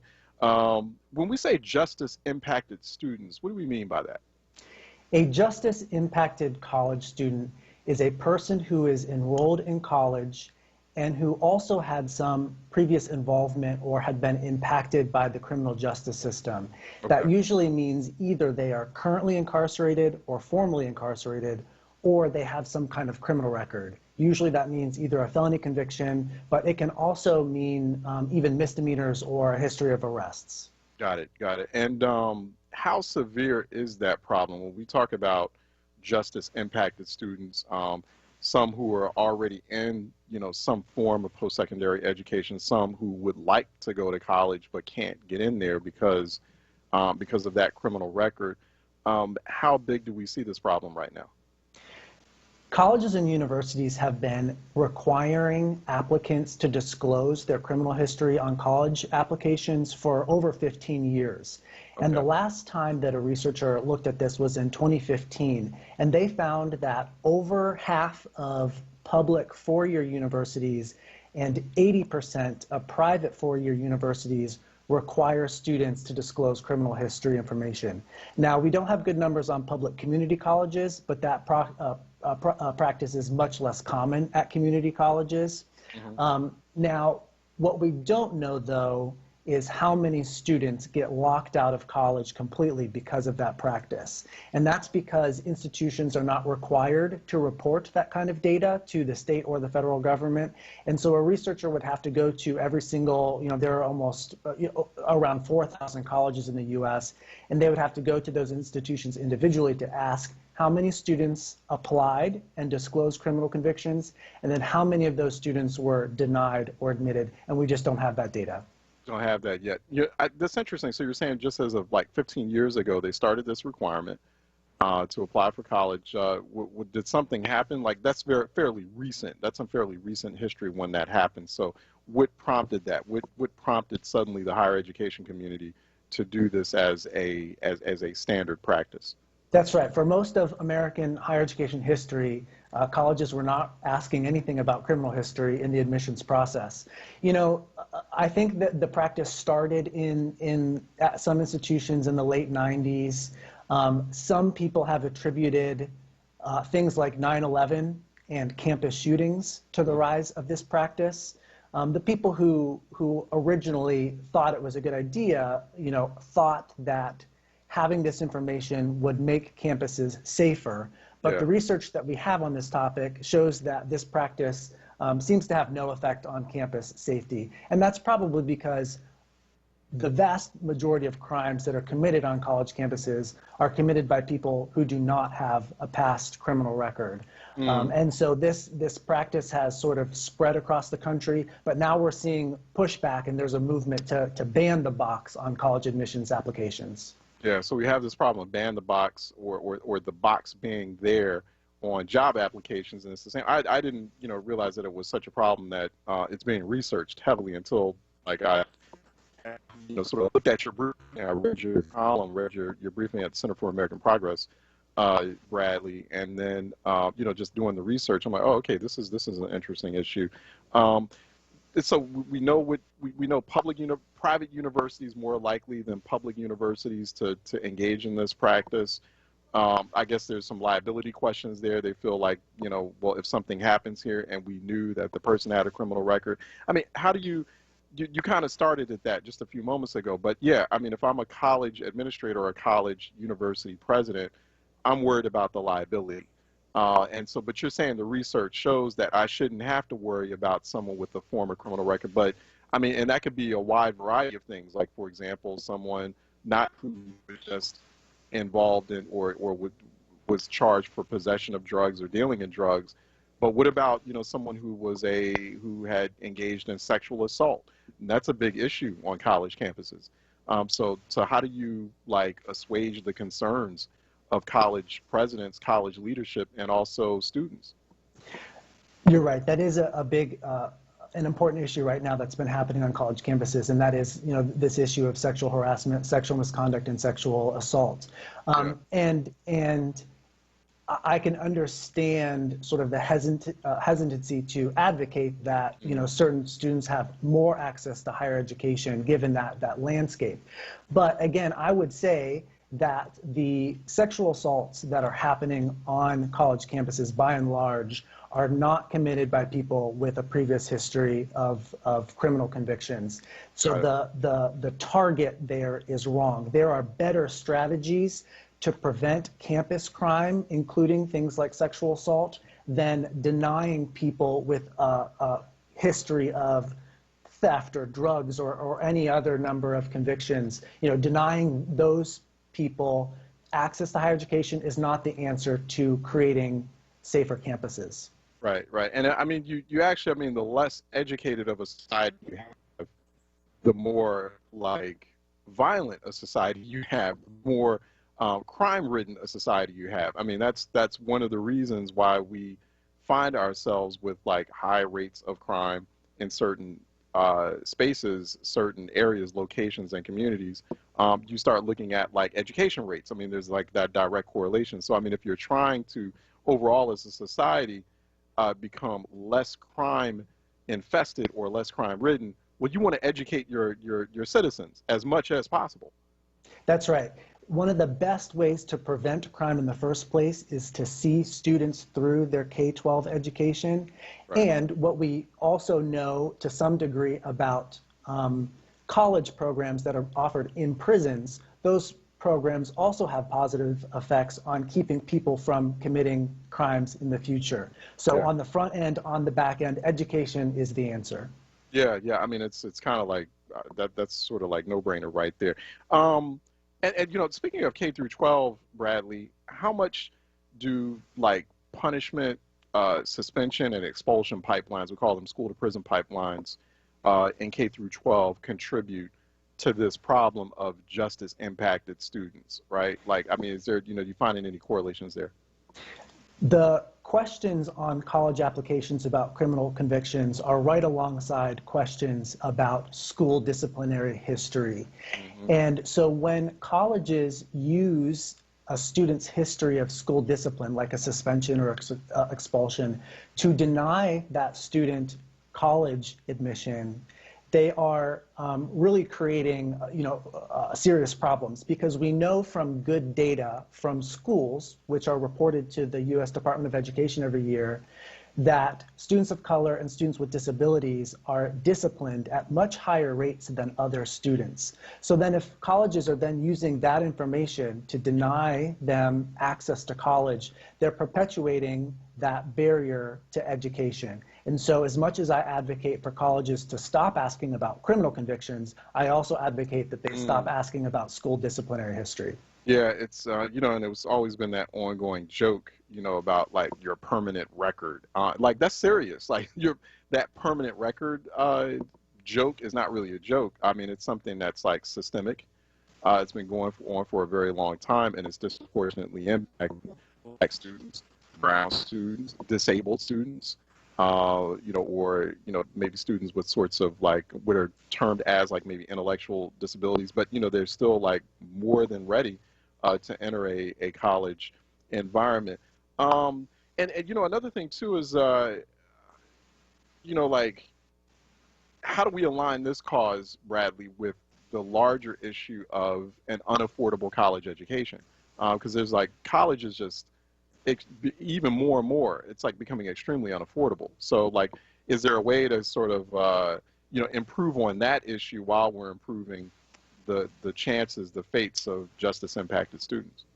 Paying for college is definitely the biggest barrier to college access in the U.S. higher education system today. And that's especially true for justice impacted students. For over 25 years, people who were enrolled in college prison programs were unable to use federal Pell Grants or federal student loans to pay for those programs. At the end of 2020, though, Congress reversed that law. And so over the next couple of years, students in prison will be able to use federal Pell Grants to pay for those programs, and that's a huge win. The other thing that Congress did was they deleted a law that required students to disclose certain drug convictions on the free application for federal student aid, or FAFSA. And so again, in the next couple of years, the U.S. Department of Education is going to drop that question from the FAFSA, and this will affect over 1,000 students a year who were previously being denied because of their drug convictions. So opening up federal and state financial aid to justice impacted students is a really important way to open access to students. You know, I would think also that, you know, these types of restrictions or this type of requirement in the admissions process, Bradley, would also open up universities to all sorts of legal liability, right? Because, okay, so you already have certain members of society who are dealing with, you know, having to reveal their criminal history on job applications. And so, and people are saying we need to ban that because that's a form of job discrimination. So, and you're violating people's like 14th Amendment rights. I would, and so I think that's it kind of leads to the same thing when you're denying people admission into a college or admission into getting a higher education and getting a degree, because then you're holding them back from economic opportunities. And so that's a form of also workplace or job discrimination as well. And so I wonder about that. I wonder about, I mean, have you explored sort of like the legal liabilities, the legal vulnerabilities that these higher education institutions are maybe unwittingly exposing themselves to? Surprisingly, not many students have attempted to sue colleges over the discrimination that you're talking about. And that's because in some ways it's hard to prove. Now, there is one mechanism that I can talk about, and this happens in campus housing. When students apply to live in campus housing, residence halls and apartments that are owned by universities fall under the Fair Housing Act of 1968. And so universities are housing providers in that way, and they, by law, are not allowed to discriminate against people when they are denying people housing. Well, one of the ways that a housing provider can unknowingly discriminate against people is by using criminal background checks. Because if they are denying housing based on criminal background checks, we know that people of color especially are disproportionately represented in the criminal justice system. And so if you're denying people with criminal records, you're more likely to deny applications to a larger portion of people of color, and that is illegal racial discrimination. And so by the same logic, colleges could be engaging in illegal discrimination when they deny students campus housing based on their criminal records, again, because they're more likely to be denying access to students of color. Yeah, no, you know, it's real interesting, Bradley. You know, real quick, last real quick question on this. So before I let you go, are there certain types of colleges that are better designed to take in the formerly incarcerated or people who are sort of justice impacted than others? Like, so you don't have the data on community colleges, but you know we're having an explosion of online colleges or MOOCs as they're called. So, I mean, I wouldn't think that'd be a problem at all for like an online college, you know, for a justice impacted student to get, and they're just as reputable and just as credible? Sure. I would say that probably every college in the country, whether they know it or not, has justice impacted students on their campuses. And so I would encourage all colleges to be paying attention to those students and making sure that they have the support that they need to be successful. That said, community colleges have done the lion's share historically of offering college courses in prison, and they also do a good job of welcoming those students then onto their campuses. And so across the country, especially at community colleges, you see programs that are designed specifically for justice impacted students, and those programs might include having dedicated college advisors or even student clubs that are just for justice system impacted students. And so that's a real positive development in supporting these students, and those programs are really starting to pop up all over the country. Yeah, we've been talking to Bradley Custer, who is the author of a recent briefing, 3 Ways the Biden Administration Can Give Second Chances to Justice Impacted College Students. He is a senior policy analyst in post-secondary education at the Center for American Progress. Go to americanprogress.org for more information. He's been joining us here on Reality Check. Bradley, thanks so much for your time. Appreciate it. My pleasure. All right, take care. All right, we're going to take a break, and we'll be back here on Reality Check. Let's take a break, and we'll open up the phone lines, 215-634-8065, 866-361-0900 here on Reality Check. Let's take a break. We'll be right back. We do all we can to ensure our kids are happy, healthy, safe, and strong. Having high-quality, low-cost health insurance helps make that possible. With CHIP, your child can have medical, dental, eye care, and more for free or low cost. Whether you're self-employed, unemployed, or your employee benefits are just too expensive, CHIP is there for you to help your child be strong. CHIP Strong. Apply or renew today at 800-986-KIDS or go to chipcoverspakids.com. Paid for with Pennsylvania taxpayer dollars. Looking for an exciting and well-paying new career opportunity? MCAP is a free manufacturing career accelerator program. In just 7 weeks, learn new career skills, earn industry certifications, and connect to manufacturing companies who are hiring. To see if MCAP is right for you, call 215-770-7101. That's 215-770-7101. MCAP is brought to you by Drexel University's Goodwin College of Professional Studies in partnership with EDSI Incorporated. MCAP is an equal opportunity program. Diverse candidates, including women and people of color, are strongly encouraged to apply. COVID-19 has changed how we live and how we feel. But now there are vaccines, and they are the first step that lets us get back to the things we miss most, like spreading the word without spreading concern, girls tripping instead of solo sipping, and talking smack with a side of mac and cheese. It's okay to have questions about COVID-19 vaccines. Now, get the facts. Visit getvaccineanswers.org so you can make an informed decision when COVID-19 vaccines are available to you. Brought to you by the Ad Council. Reality Check with Charles Ellison right now on WURD Radio and WURDradio.com. All right, welcome back to Reality Check. Actually, Dr. Nicolette Lewis-Saint is going to join us, coming on a little early. She is Executive Director of Healthcare Ready, healthcareready.org for more information. Doctor, how are you doing? How's everything? I'm doing all right. How are you? All right. Excellent. Hanging in there. So, and it's good to see you as always. Good to see you doing well, or you're hanging in there through this pandemic. The Johnson & Johnson vaccine, obviously everyone's having a conversation about that right now with respect to how we get ourselves out of this pandemic. You feel like it was handled properly? I do.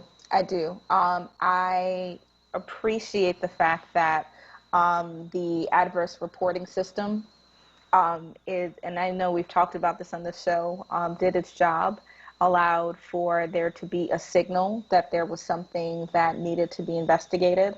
The pause was executed quickly. The data review was done promptly, and the warning. So I think as far as how the system performed, everything from recognizing that there was something that should be explored further to being able to review the data and make the best decision, I think that's exactly what we want to know that the system can do.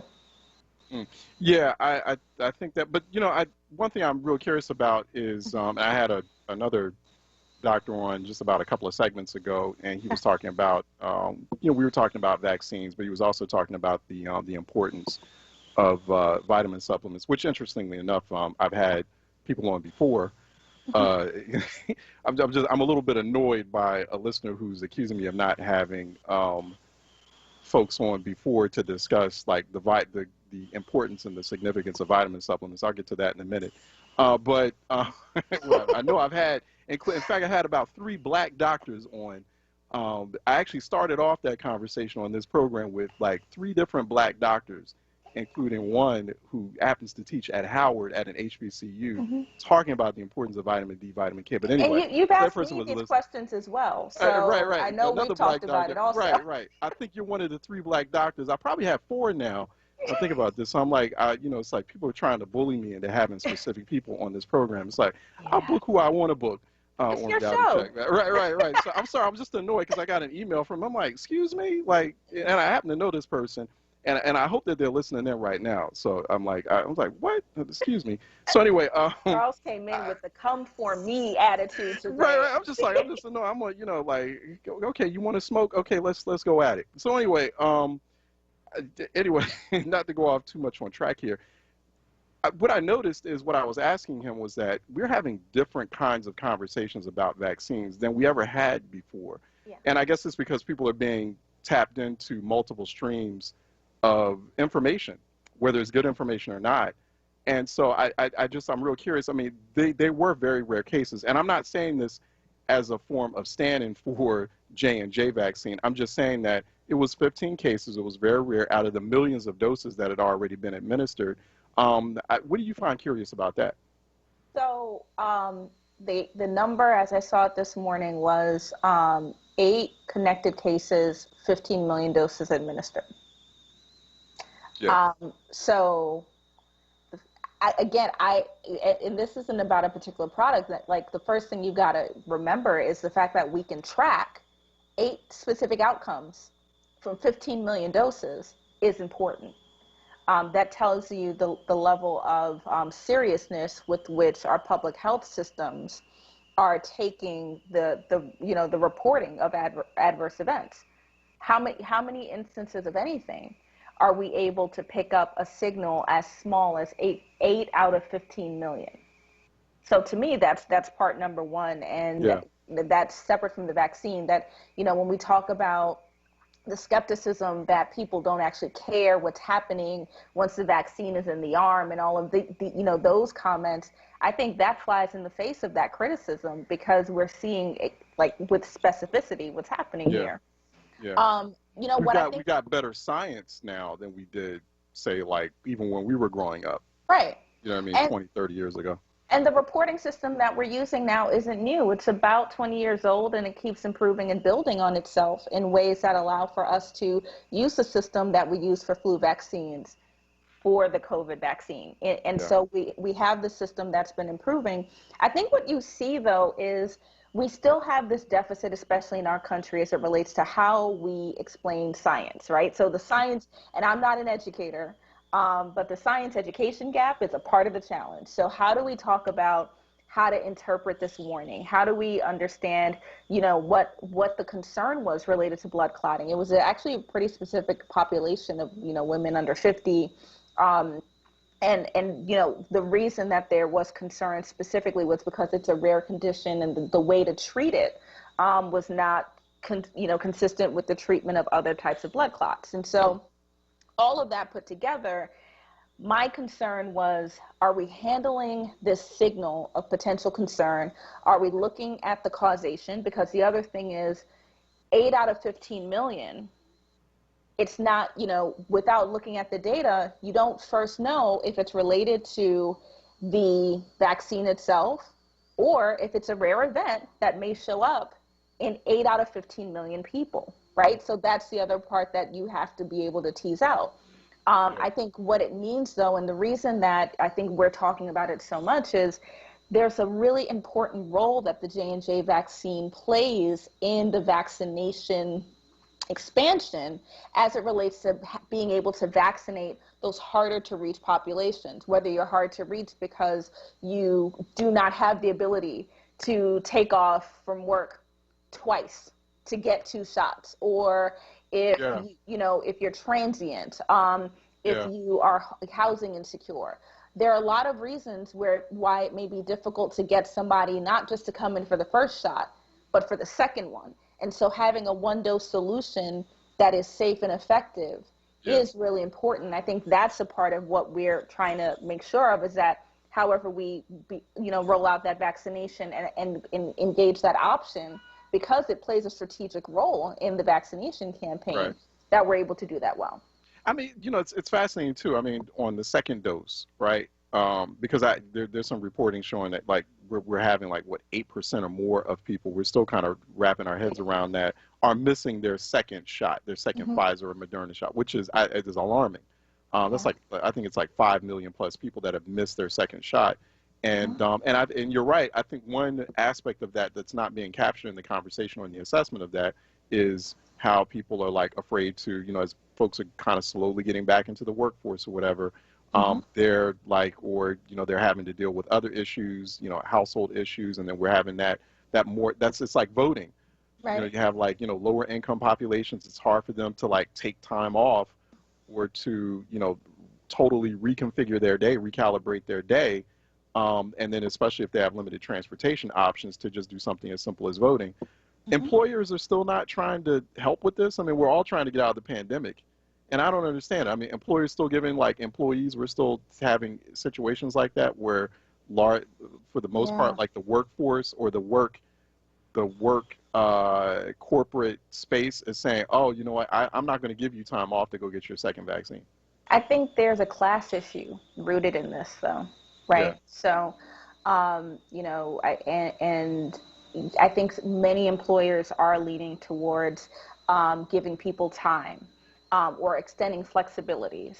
I know for our organization, there's no time limit. If you got an appointment, if you need to stand in line for 5 hours, if you need to stand in line for 45 minutes, you do what you need to do. But not every organization is that way. I think some organizations have, I've seen many roll out like a 2-hour window. So now let's think about this. Vaccination campaign, we're trying to get the entire world vaccinated. You're taking public transportation to leave work or leave home. If, let's say you're working from home, take public transit, stand in the line, get vaccinated, and then do all of that to get back to your work environment. 2 hours may not be enough. So there's some class issues that are rooted in here, and trying to do that twice, that's a lot. That's a lot. So even that context, the other thing is the way that the 2 doses work, you've got a lot less flexibility on that second dose. So what happens if you were able to get the time off, but then for the second dose, your kid has a doctor's appointment, or you're the one that's on the hook for helping with online schooling that day, or you're not able to get transportation to help you get there. Those are difficult logistics to manage on an individual basis. So we knew that this was always going to be the challenge, and I think one of the parts of that strategy and thinking about not just understanding how to use a single dose, but also the science of what happens when someone only gets 1 dose. So are we able to vaccinate them 30 days later and get sufficient immunity? Are we able to, do we have to restart the vaccination for them?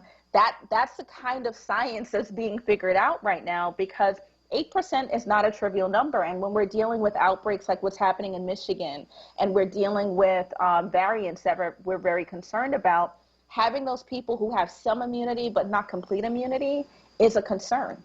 Let me real quick, I have a question from Mike out of Virginia. Mike, just real quick, ask your question because we're running on time. How are you doing, Mike? Thanks for listening. I'm doing well, thank you. All right, so my question was, I had a point, but a comment and question. My question is, does the doctor think that Johnson & Johnson will have to sell their technology or their rollout of the program to another company because of the bad name that they seem to have? Because they seem to have a problem with women. I don't know what it is with the technology or the science that they're using, but it seems like they got that kind of reputation. Not just women. I mean, this is like the most recent in a long list of issues with Johnson & Johnson, particularly as far as like black people are concerned. I mean, they've already been through a few lawsuits, major lawsuits lodged against them as a result of like just issues regarding cancer from things like talcum powder. And their marketing being used to target black women and women in Africa. So here we've got the issue with the one, and we had those issues too. People were hesitant about that one shot because of the news of the branding challenge that Johnson & Johnson has. It's a good question, Mike. Go ahead.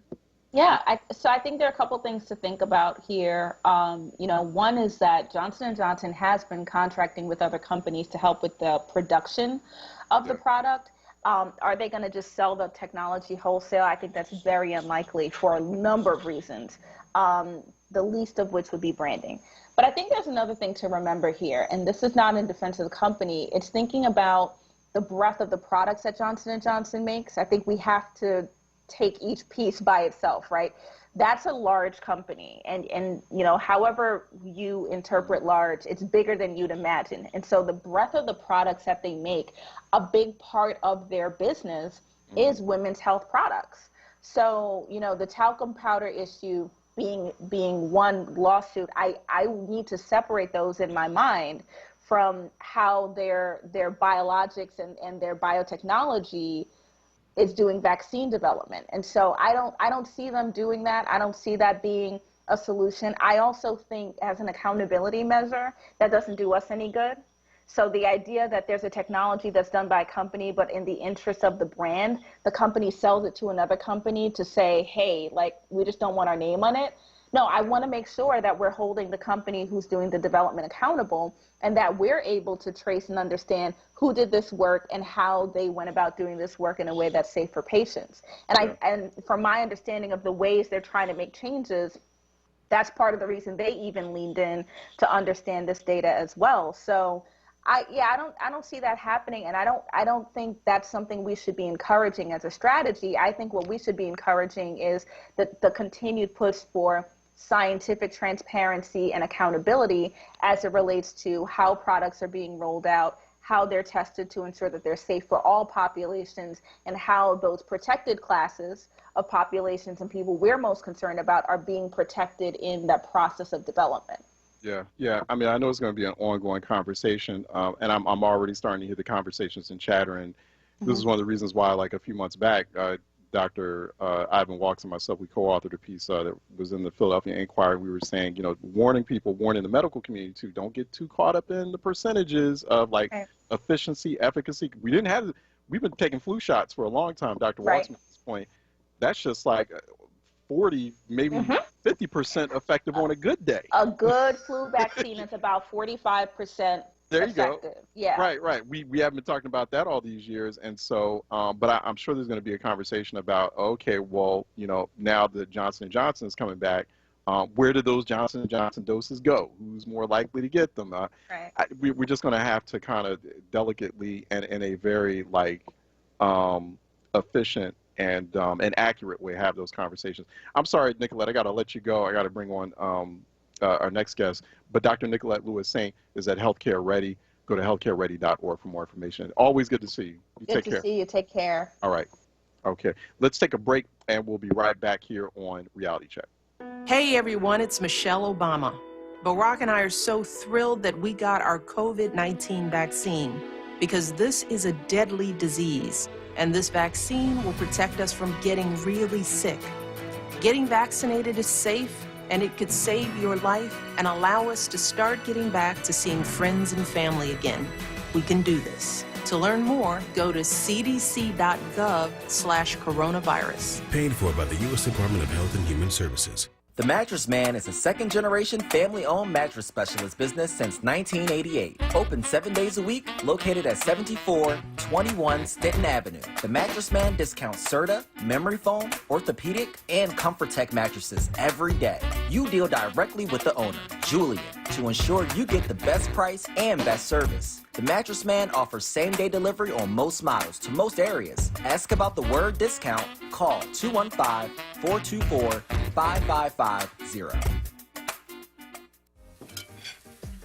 Between family dinners, bedtime stories, and study sessions, Pico knows that life never stops moving.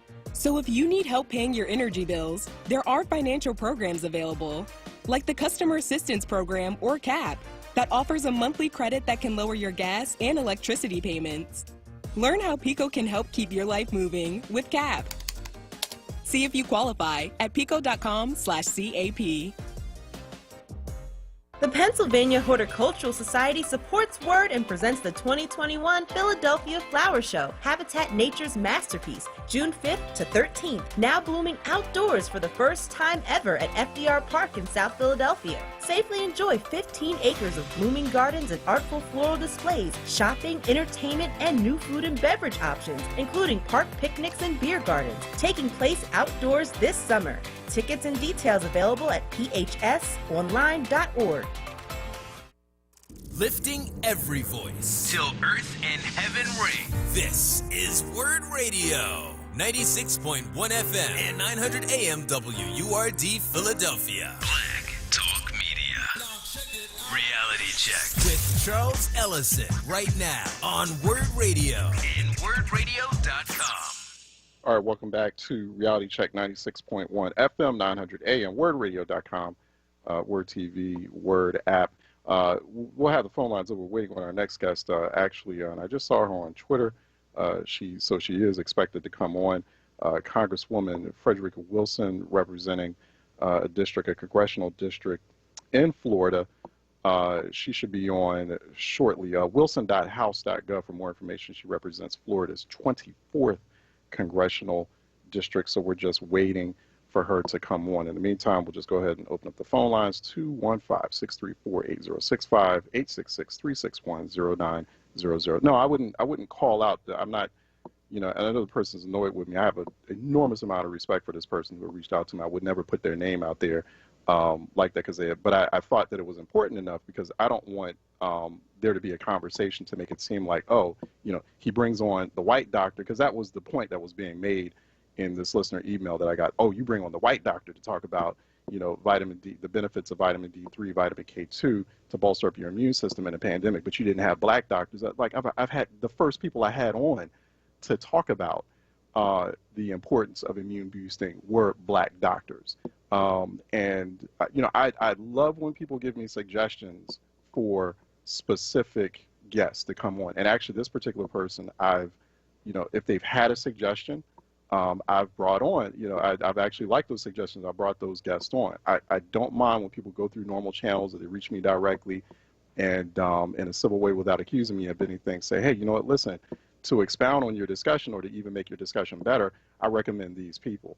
But don't bully me. I'm just going to say this. I don't respond well to being bullied. I do not respond. I did not respond well to it growing up.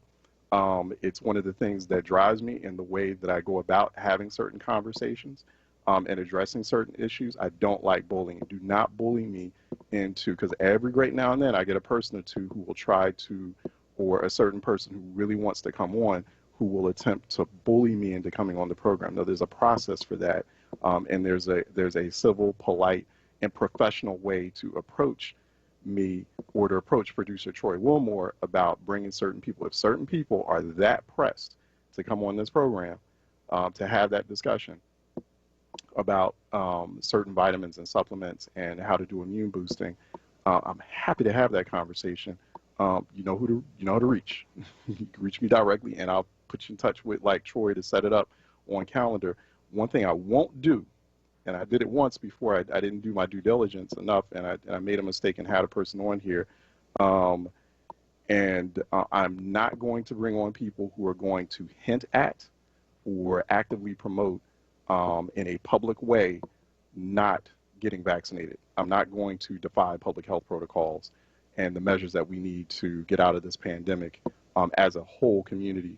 I'm not going to do that.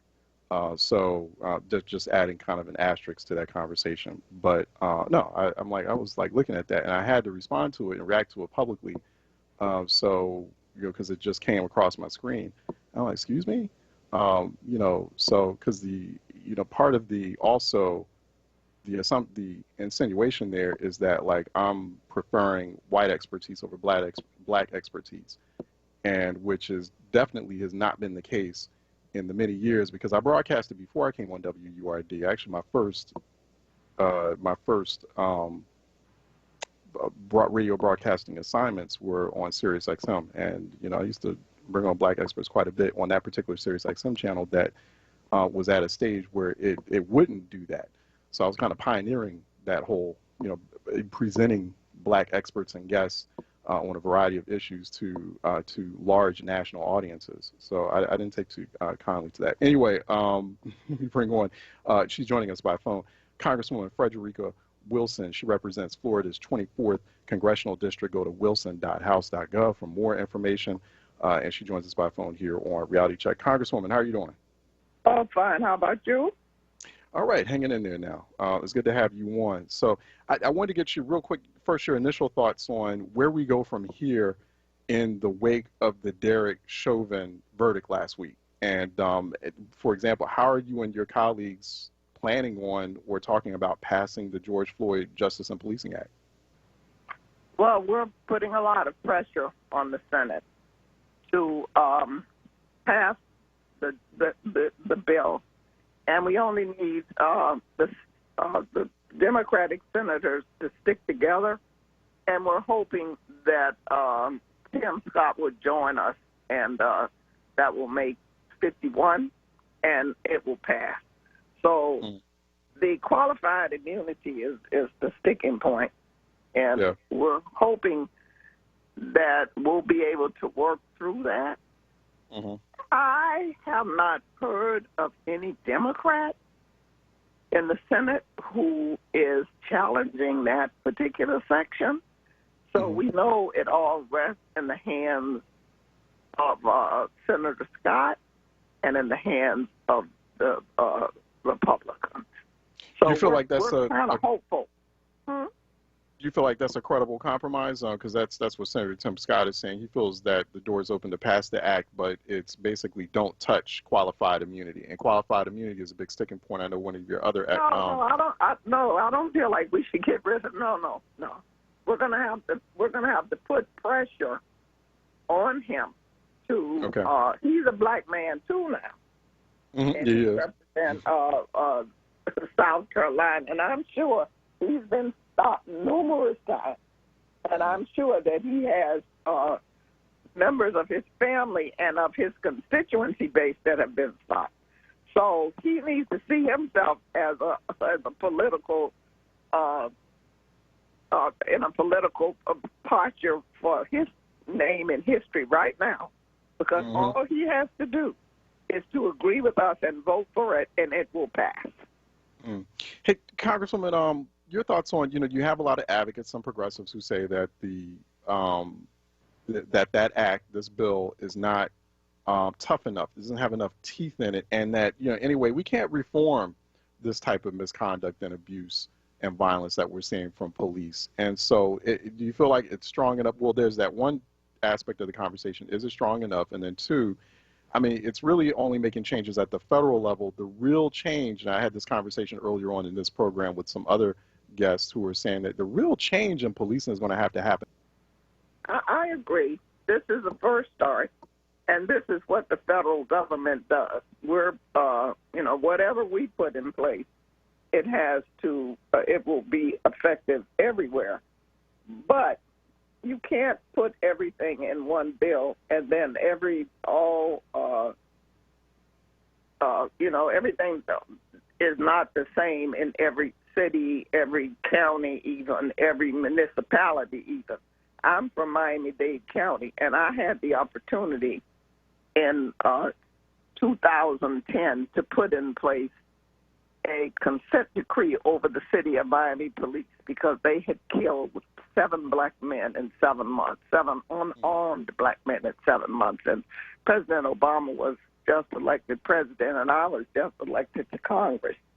Mm-hmm. And I was able to get a consent decree in place. And I can say to you, that consent decree shook up the city of Miami police to the point that they have not shot anyone since. Mm-hmm. So when President Trump came into office, he has the Justice Department to freeze the consent decrees. So there were no consent decrees placed on police departments across the nation for the past 4 years. So I'm a huge advocate for consent decrees. And our Attorney General Garland just put them back into place. So the first place they're going to go is Minnesota. And they're going to do a whole, Minneapolis, really, to do a whole pattern and practices of that police department. Now, I am Congresswoman Frederica Wilson. I represent Miami-Dade County and Broward County, Florida. But I'm also the founder of the 5,000 Role Models of Excellence Project, which is a 30-year program that mentors young boys from the 3rd grade through the 12th grade at Miami-Dade County Public Schools, in Jacksonville County Schools, Detroit Public Schools, Broward County Schools, all over the nation. So this is my life's work, and I know what happens with black boys and the police. And there is tension. There's no need to pretend. That tension is there. The police are afraid of black boys, and they hate black boys. The boys are afraid of the police, and they hate the police. So we have worked in Miami-Dade County public schools to ease that tension. In fact, when George Floyd was killed, we had every police chief and their comrades on their knees. That's when it was 8 minutes and 46 seconds at the stadium, Dolphin Stadium, on their knees as we read the names of black men and boys who had been killed across the nation. That's Miami-Dade County. Yeah. That didn't happen anyplace else. So that happened at the county level, where they announced that they were doing away for the county police the chokehold and all of these other things that they were going to relax. There are other things other than the chokehold that they use on people that they arrest to de-escalate, or that's what they call it, to control them. But it's all connected with the central nervous system. So, as you know, I have many conversations with these police officers.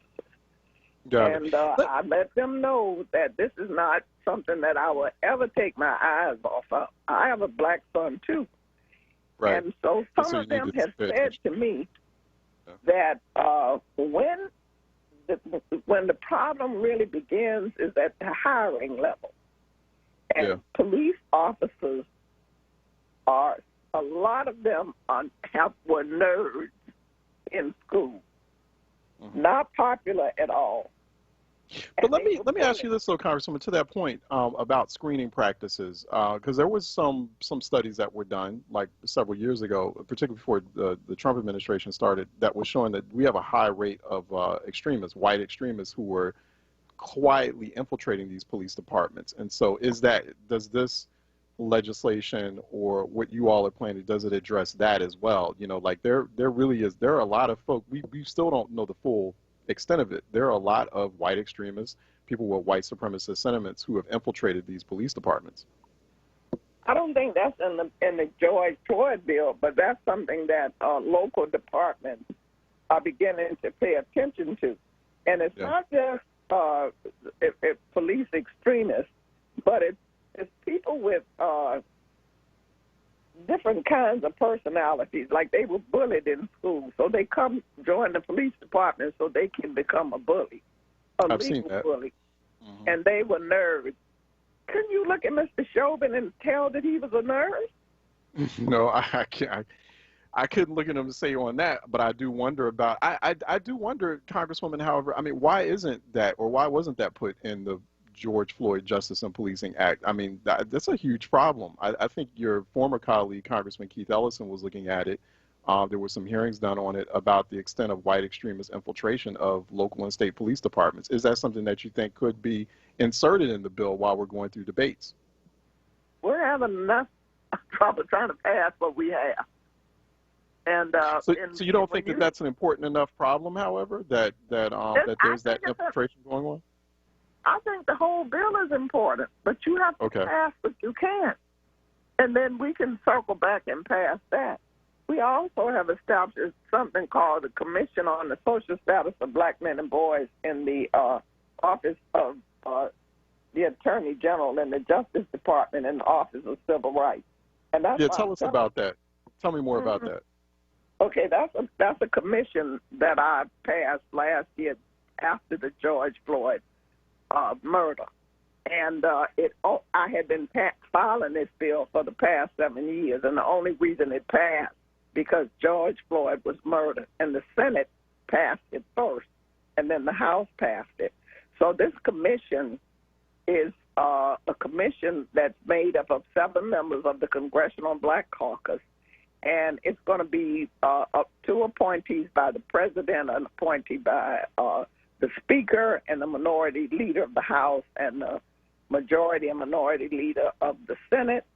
Mm-hmm. And each agency will be able to appoint someone to this commission.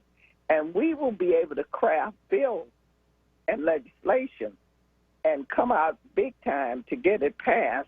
And it will be with the help of our agencies and statistics that we have gathered to back up why we're doing this. And one of these will be the patterns, practices, and hiring at the local level, and make this a federal oversight of all that is taking place. And what you're talking about will be a part of that, because we know what happens when police officers apply, and we know why a lot of black officers do not pass, because they don't want to hire a confident black man with the posture to intimidate them.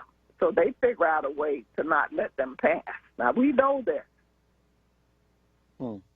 Hey, Congressman, too, because I know I got you for about a few minutes, and I really appreciate you joining us now. So, and I think when we talked before last time, that was at a moment where there was a lot of conversation about defunding police, and so you had a reaction to that, and so that conversation is still there. Like, what is this rallying cry? What is the movement?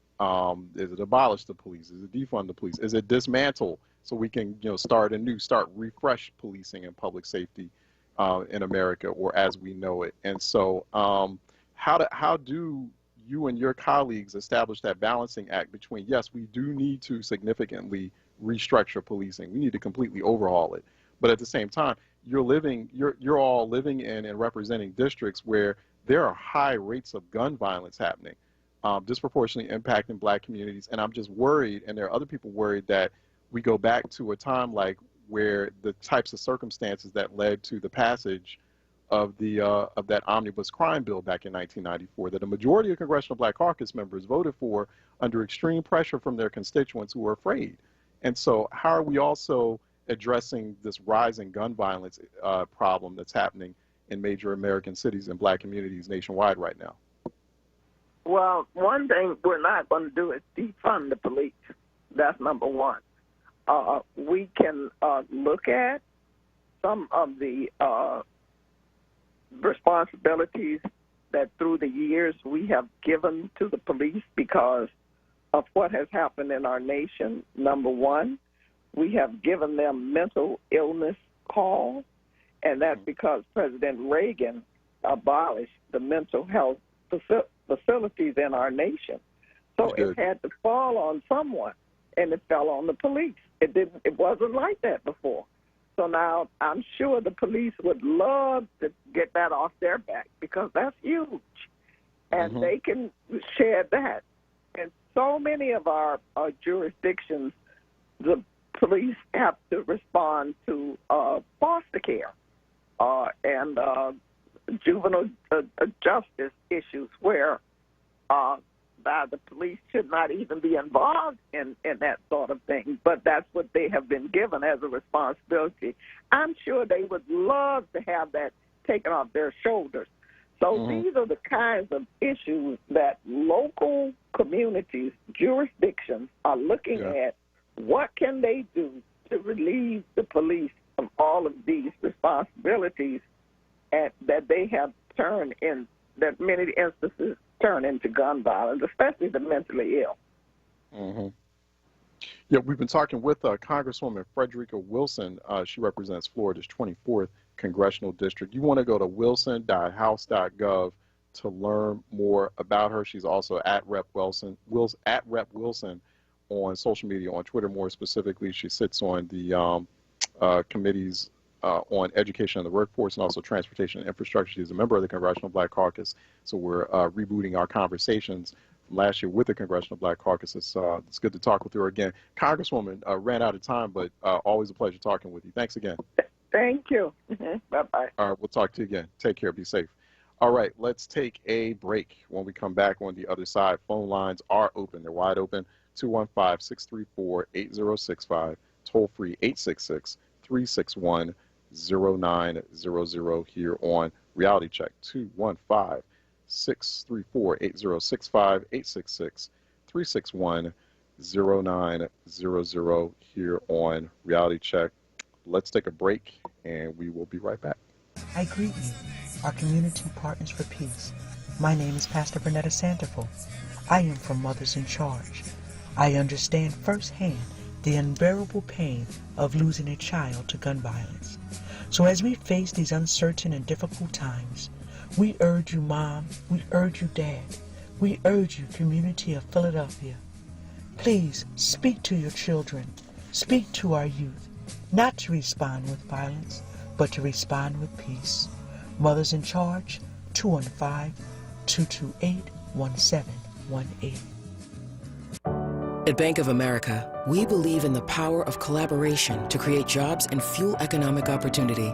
That's why we're working with local organizations to help people get the skills they need and build a growing pipeline of talent.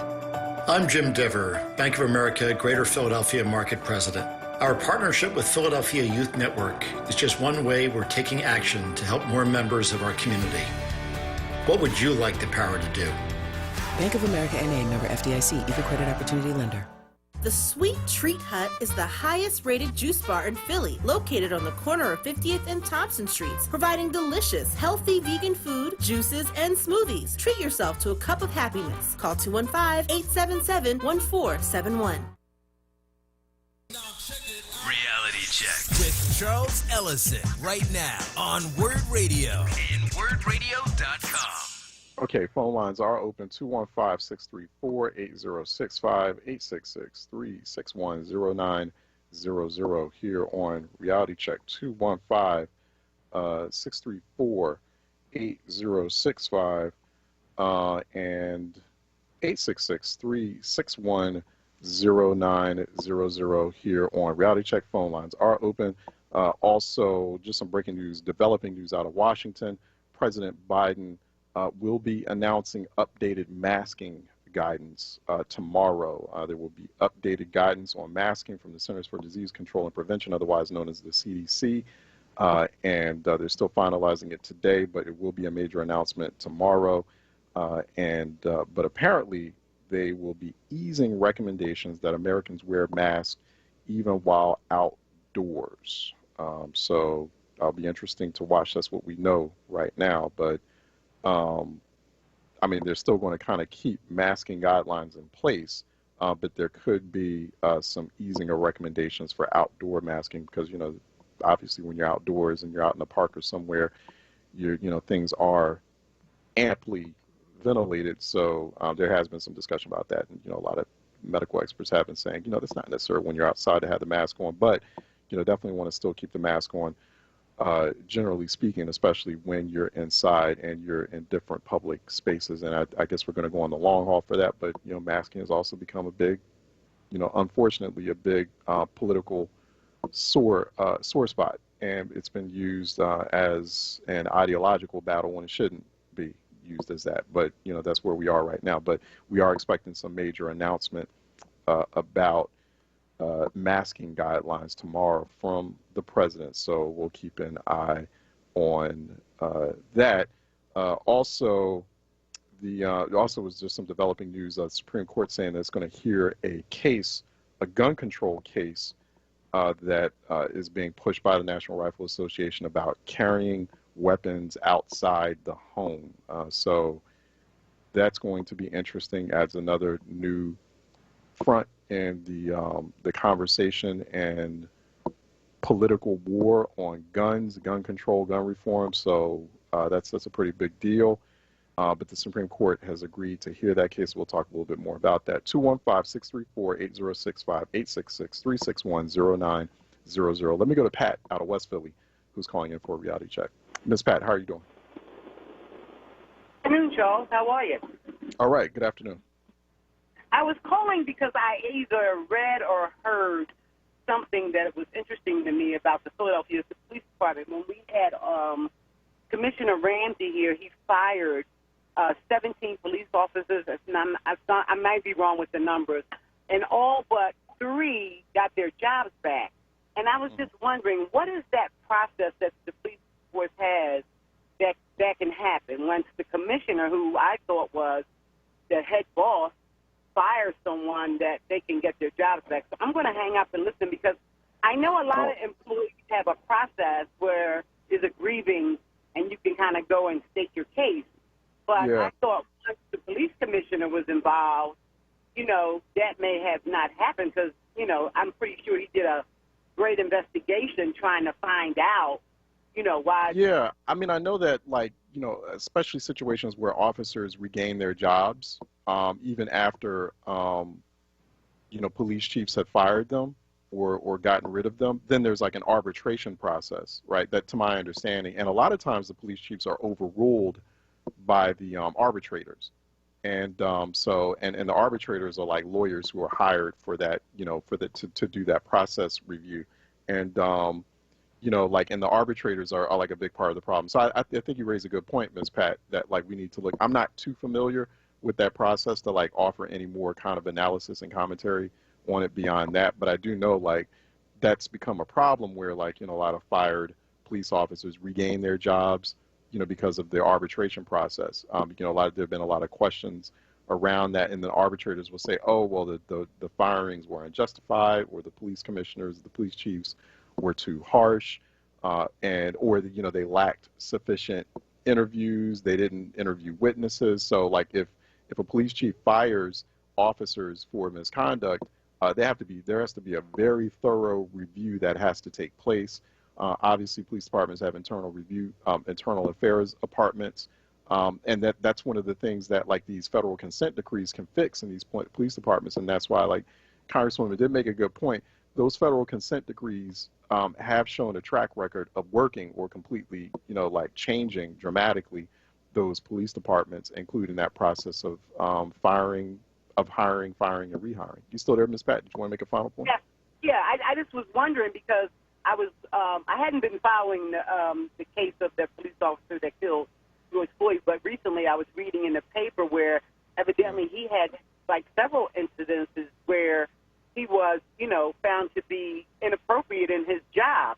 And I'm just wondering, how does that happen? I mean, how do you actually have footage and things, and this guy is still working? And how many Philadelphia police officers that we have that were fired by Commissioner Ramsey are back in the force and in our neighborhoods? I'm just concerned now. Now I'm being very cautious about telling my family members, especially the males in my family, just to be careful, because this kind of thing happens evidently all the time. Thanks for taking my call. Have a great Monday, Charles. Hey, you do the same. I mean, it's quite frequent, this type of violence, this type of bullying and misconduct.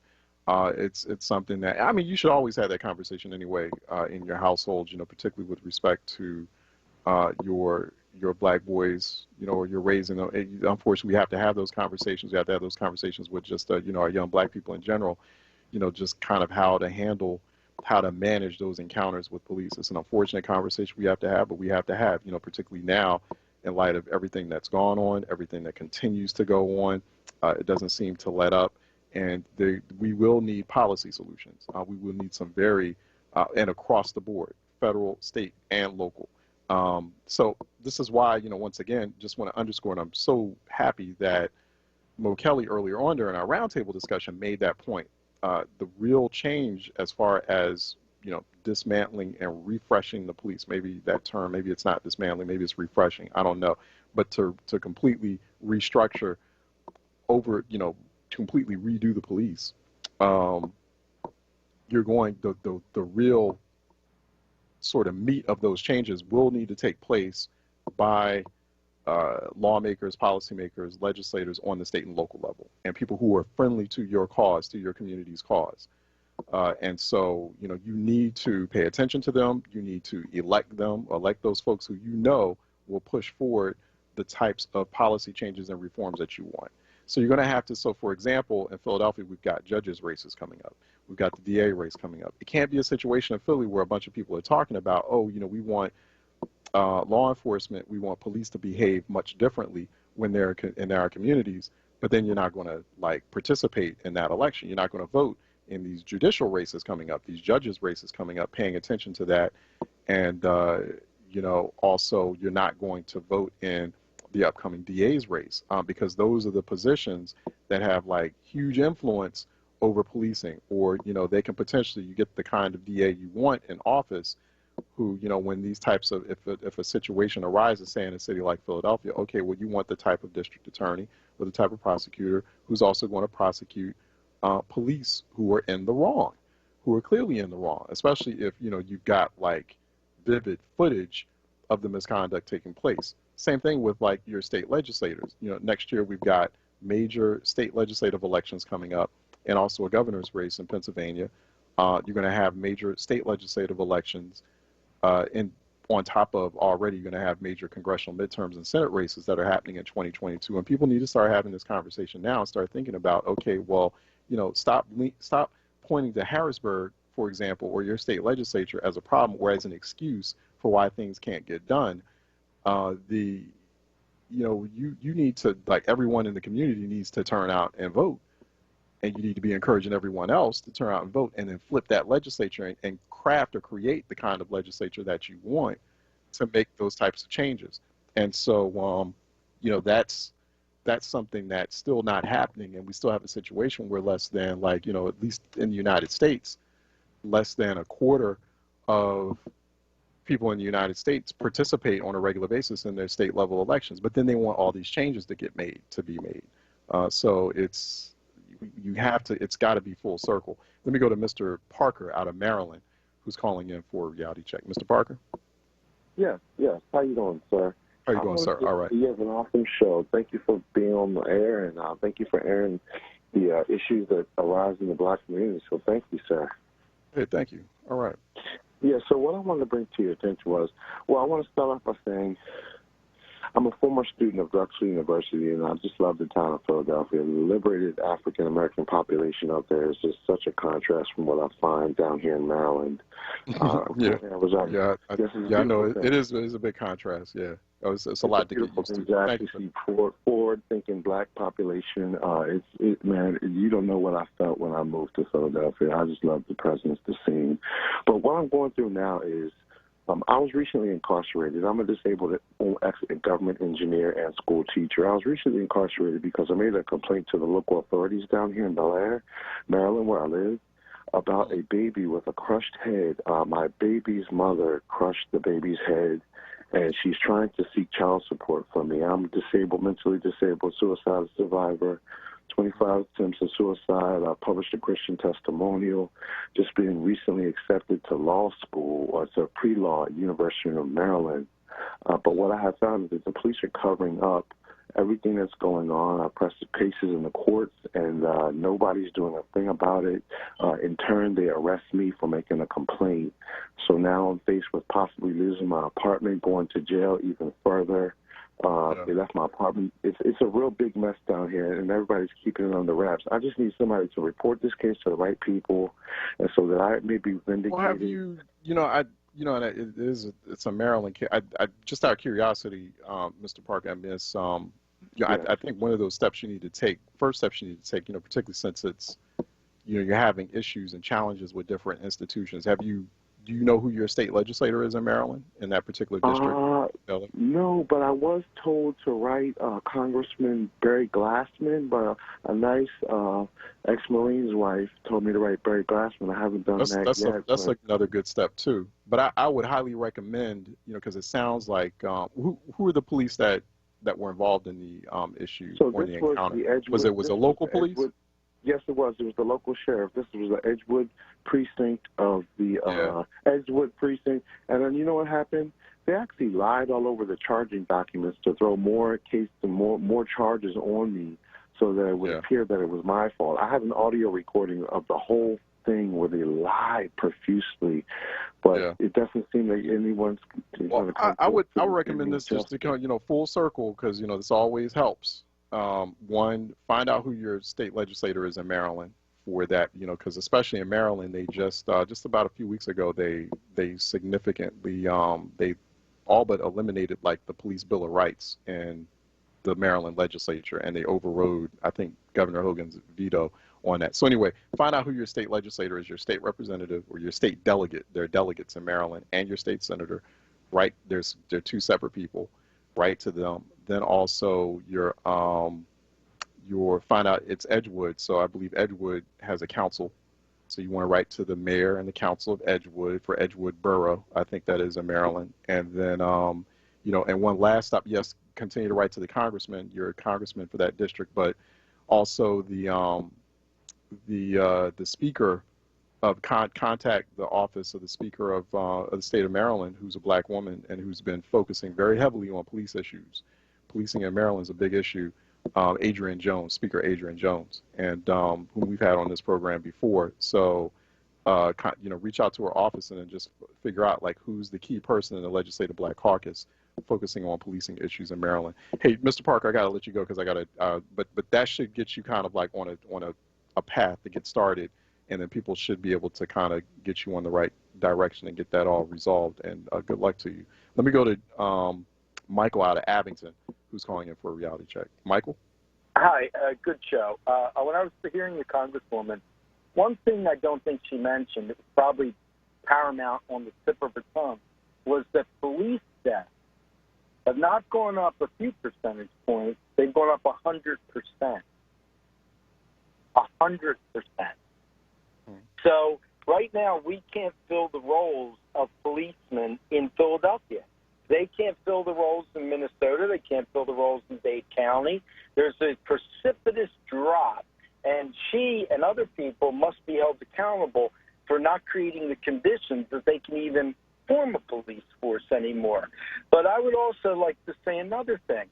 I don't think she created the conditions. I think it's a. I do think, Michael, that we all have a responsibility to imagine and create and craft the kind of public safety space we want. But at the same time, I mean, police need to also. I mean, police are not. They're not like living in vacuums. They're saying that they have a branding problem. They have a recruitment problem. That it's like these things are happening. They're being caught on video. They're obviously being, some of them, not all of them, but some of them being caught in moments of misconduct and violence against their fellow citizens, and citizens that they're sworn to protect. So why aren't it's like so I think at a point like this, we're at this big national inflection point.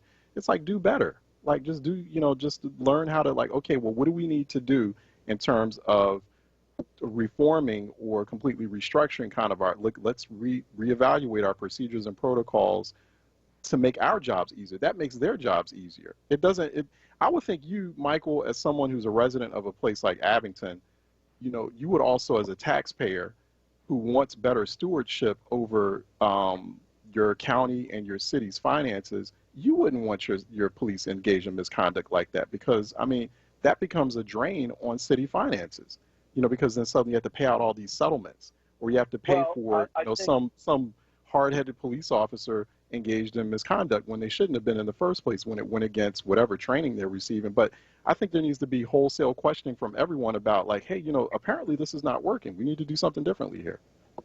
Well, I think also the communities have to take, look, the police aren't killing themselves. If 100% up in police deaths has happened, they're not jumping off of bridges and killing themselves. They're being killed. So there hasn't been 100% jump in police shootings. In fact, I could eliminate today 99% of all police shootings with 5 words. Don't break So I think it's, according to the National Law Enforcement Officers Memorial Fund, 96% increase in terms of the number of officers, of officer fatalities. In the category of other causes, which includes COVID-19 deaths, because we have to take that. You're kind of making a blanket statement there. Let's be careful, because there's a lot of police officers who've been out there in the line of duty amid COVID, especially in the first months of it, and they were getting sick too, because they had to go out there and duty. So, and the number of COVID fatalities among police officers was up 300%. So it's not like, let's not make that blanket statement, Michael, that like all police officers dying as a result of people targeting or killing them, even though I know that that's a very dangerous profession. Well, the statement I didn't want to make, which is actual police shootings, police deaths are up 213%. But I'm using firearms-related fatalities claimed the lives of 48 officers in 2020, a 6% decrease compared to the 51 officers killed in firearms-related incidents in 2019. So I mean, I'm just saying, I'm like, if you're gonna throw some numbers at me, make sure you have like the right. I'm sure you're probably drawing from National Law Enforcement Memorial and Museum is the one that's kind of capturing this data. Yeah. But they're being very specific in those numbers. Police and also, Michael, and it's a very good one other point I should make, Michael. No one's killed. I don't believe any police officers have been killed by anyone in Philadelphia. If I'm not mistaken, that didn't happen. Well, let me. You didn't answer my one question in the sense. Make it quick so I can answer it. Yeah, when I say 99% of all police fatal shootings, 99% could be helped by simply don't break the law and comply. Those two things.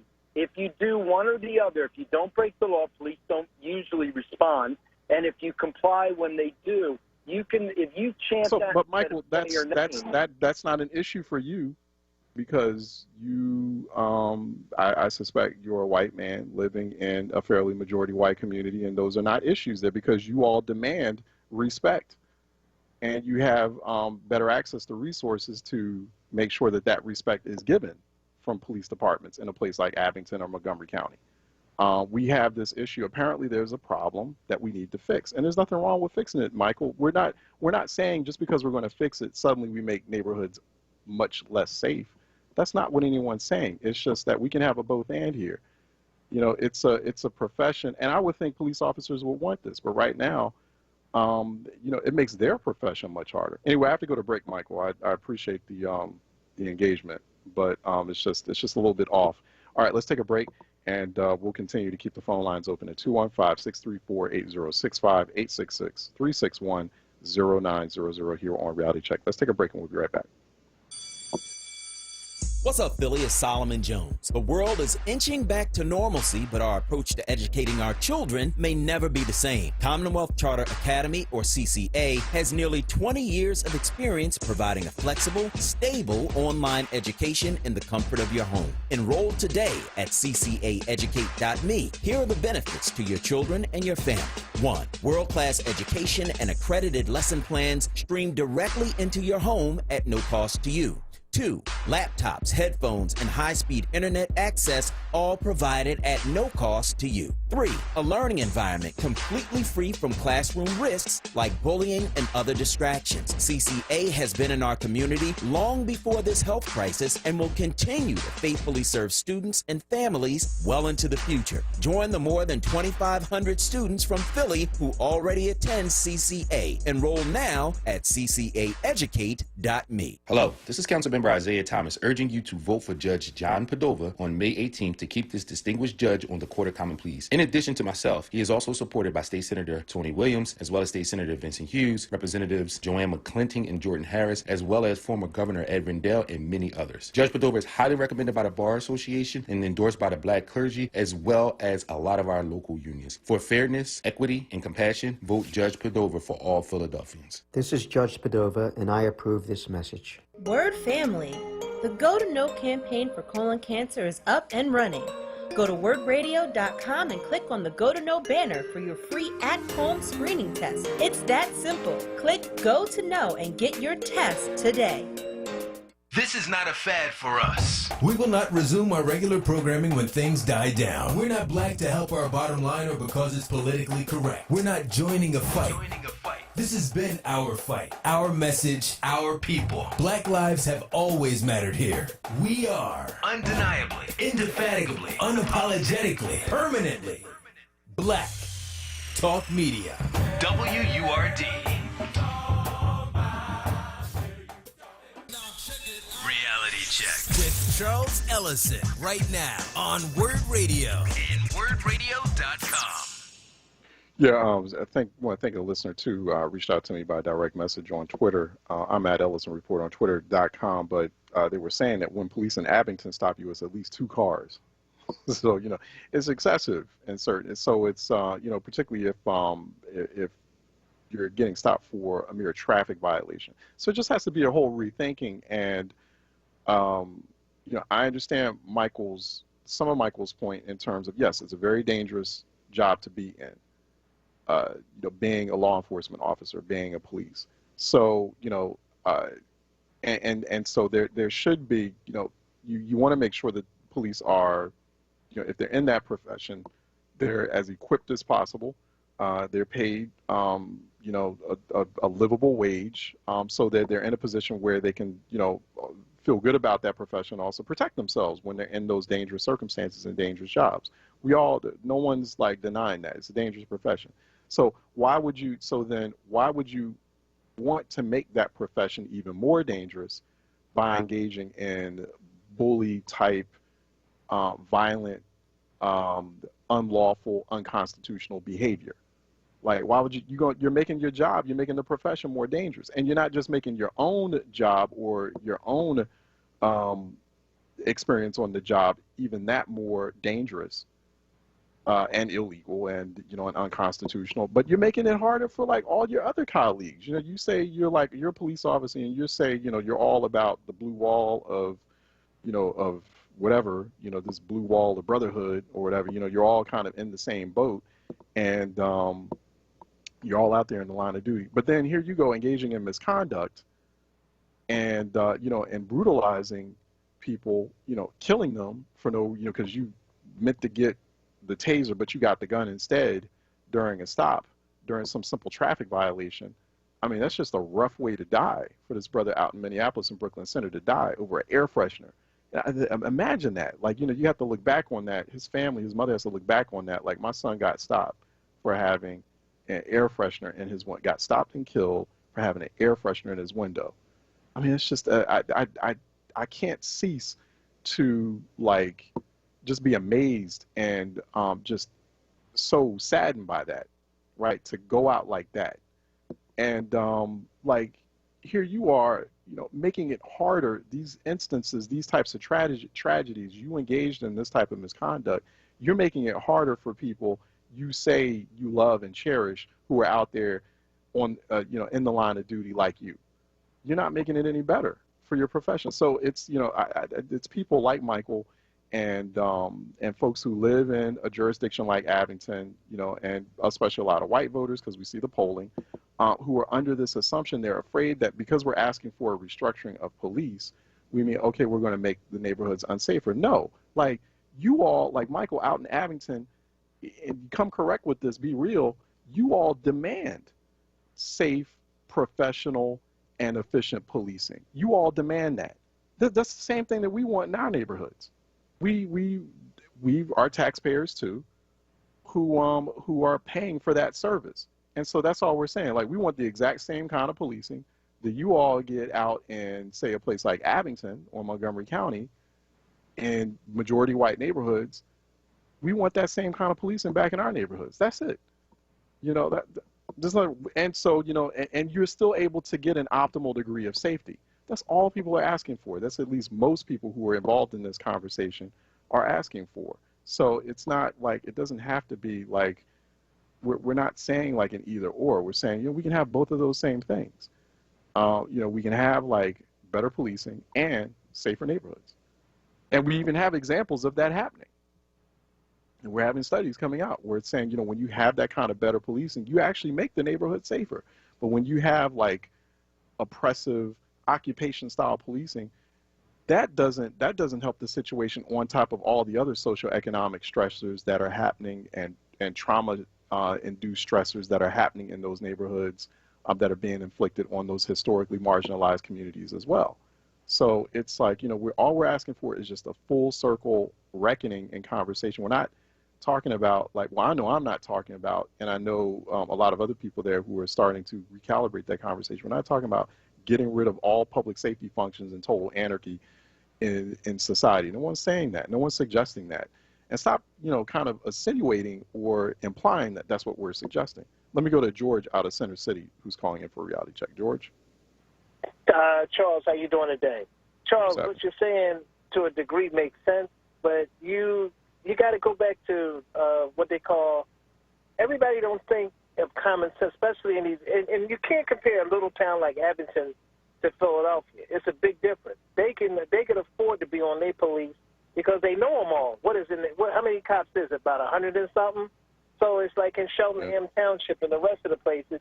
You got to look at how many men. You know why Ramsey was considered the cop's cop? He fired, his whole thing, he would fire you right away. And people didn't catch on to Ramsey's whole thing until he left. His thing was he fired you because you was guaranteed your job back. You know why?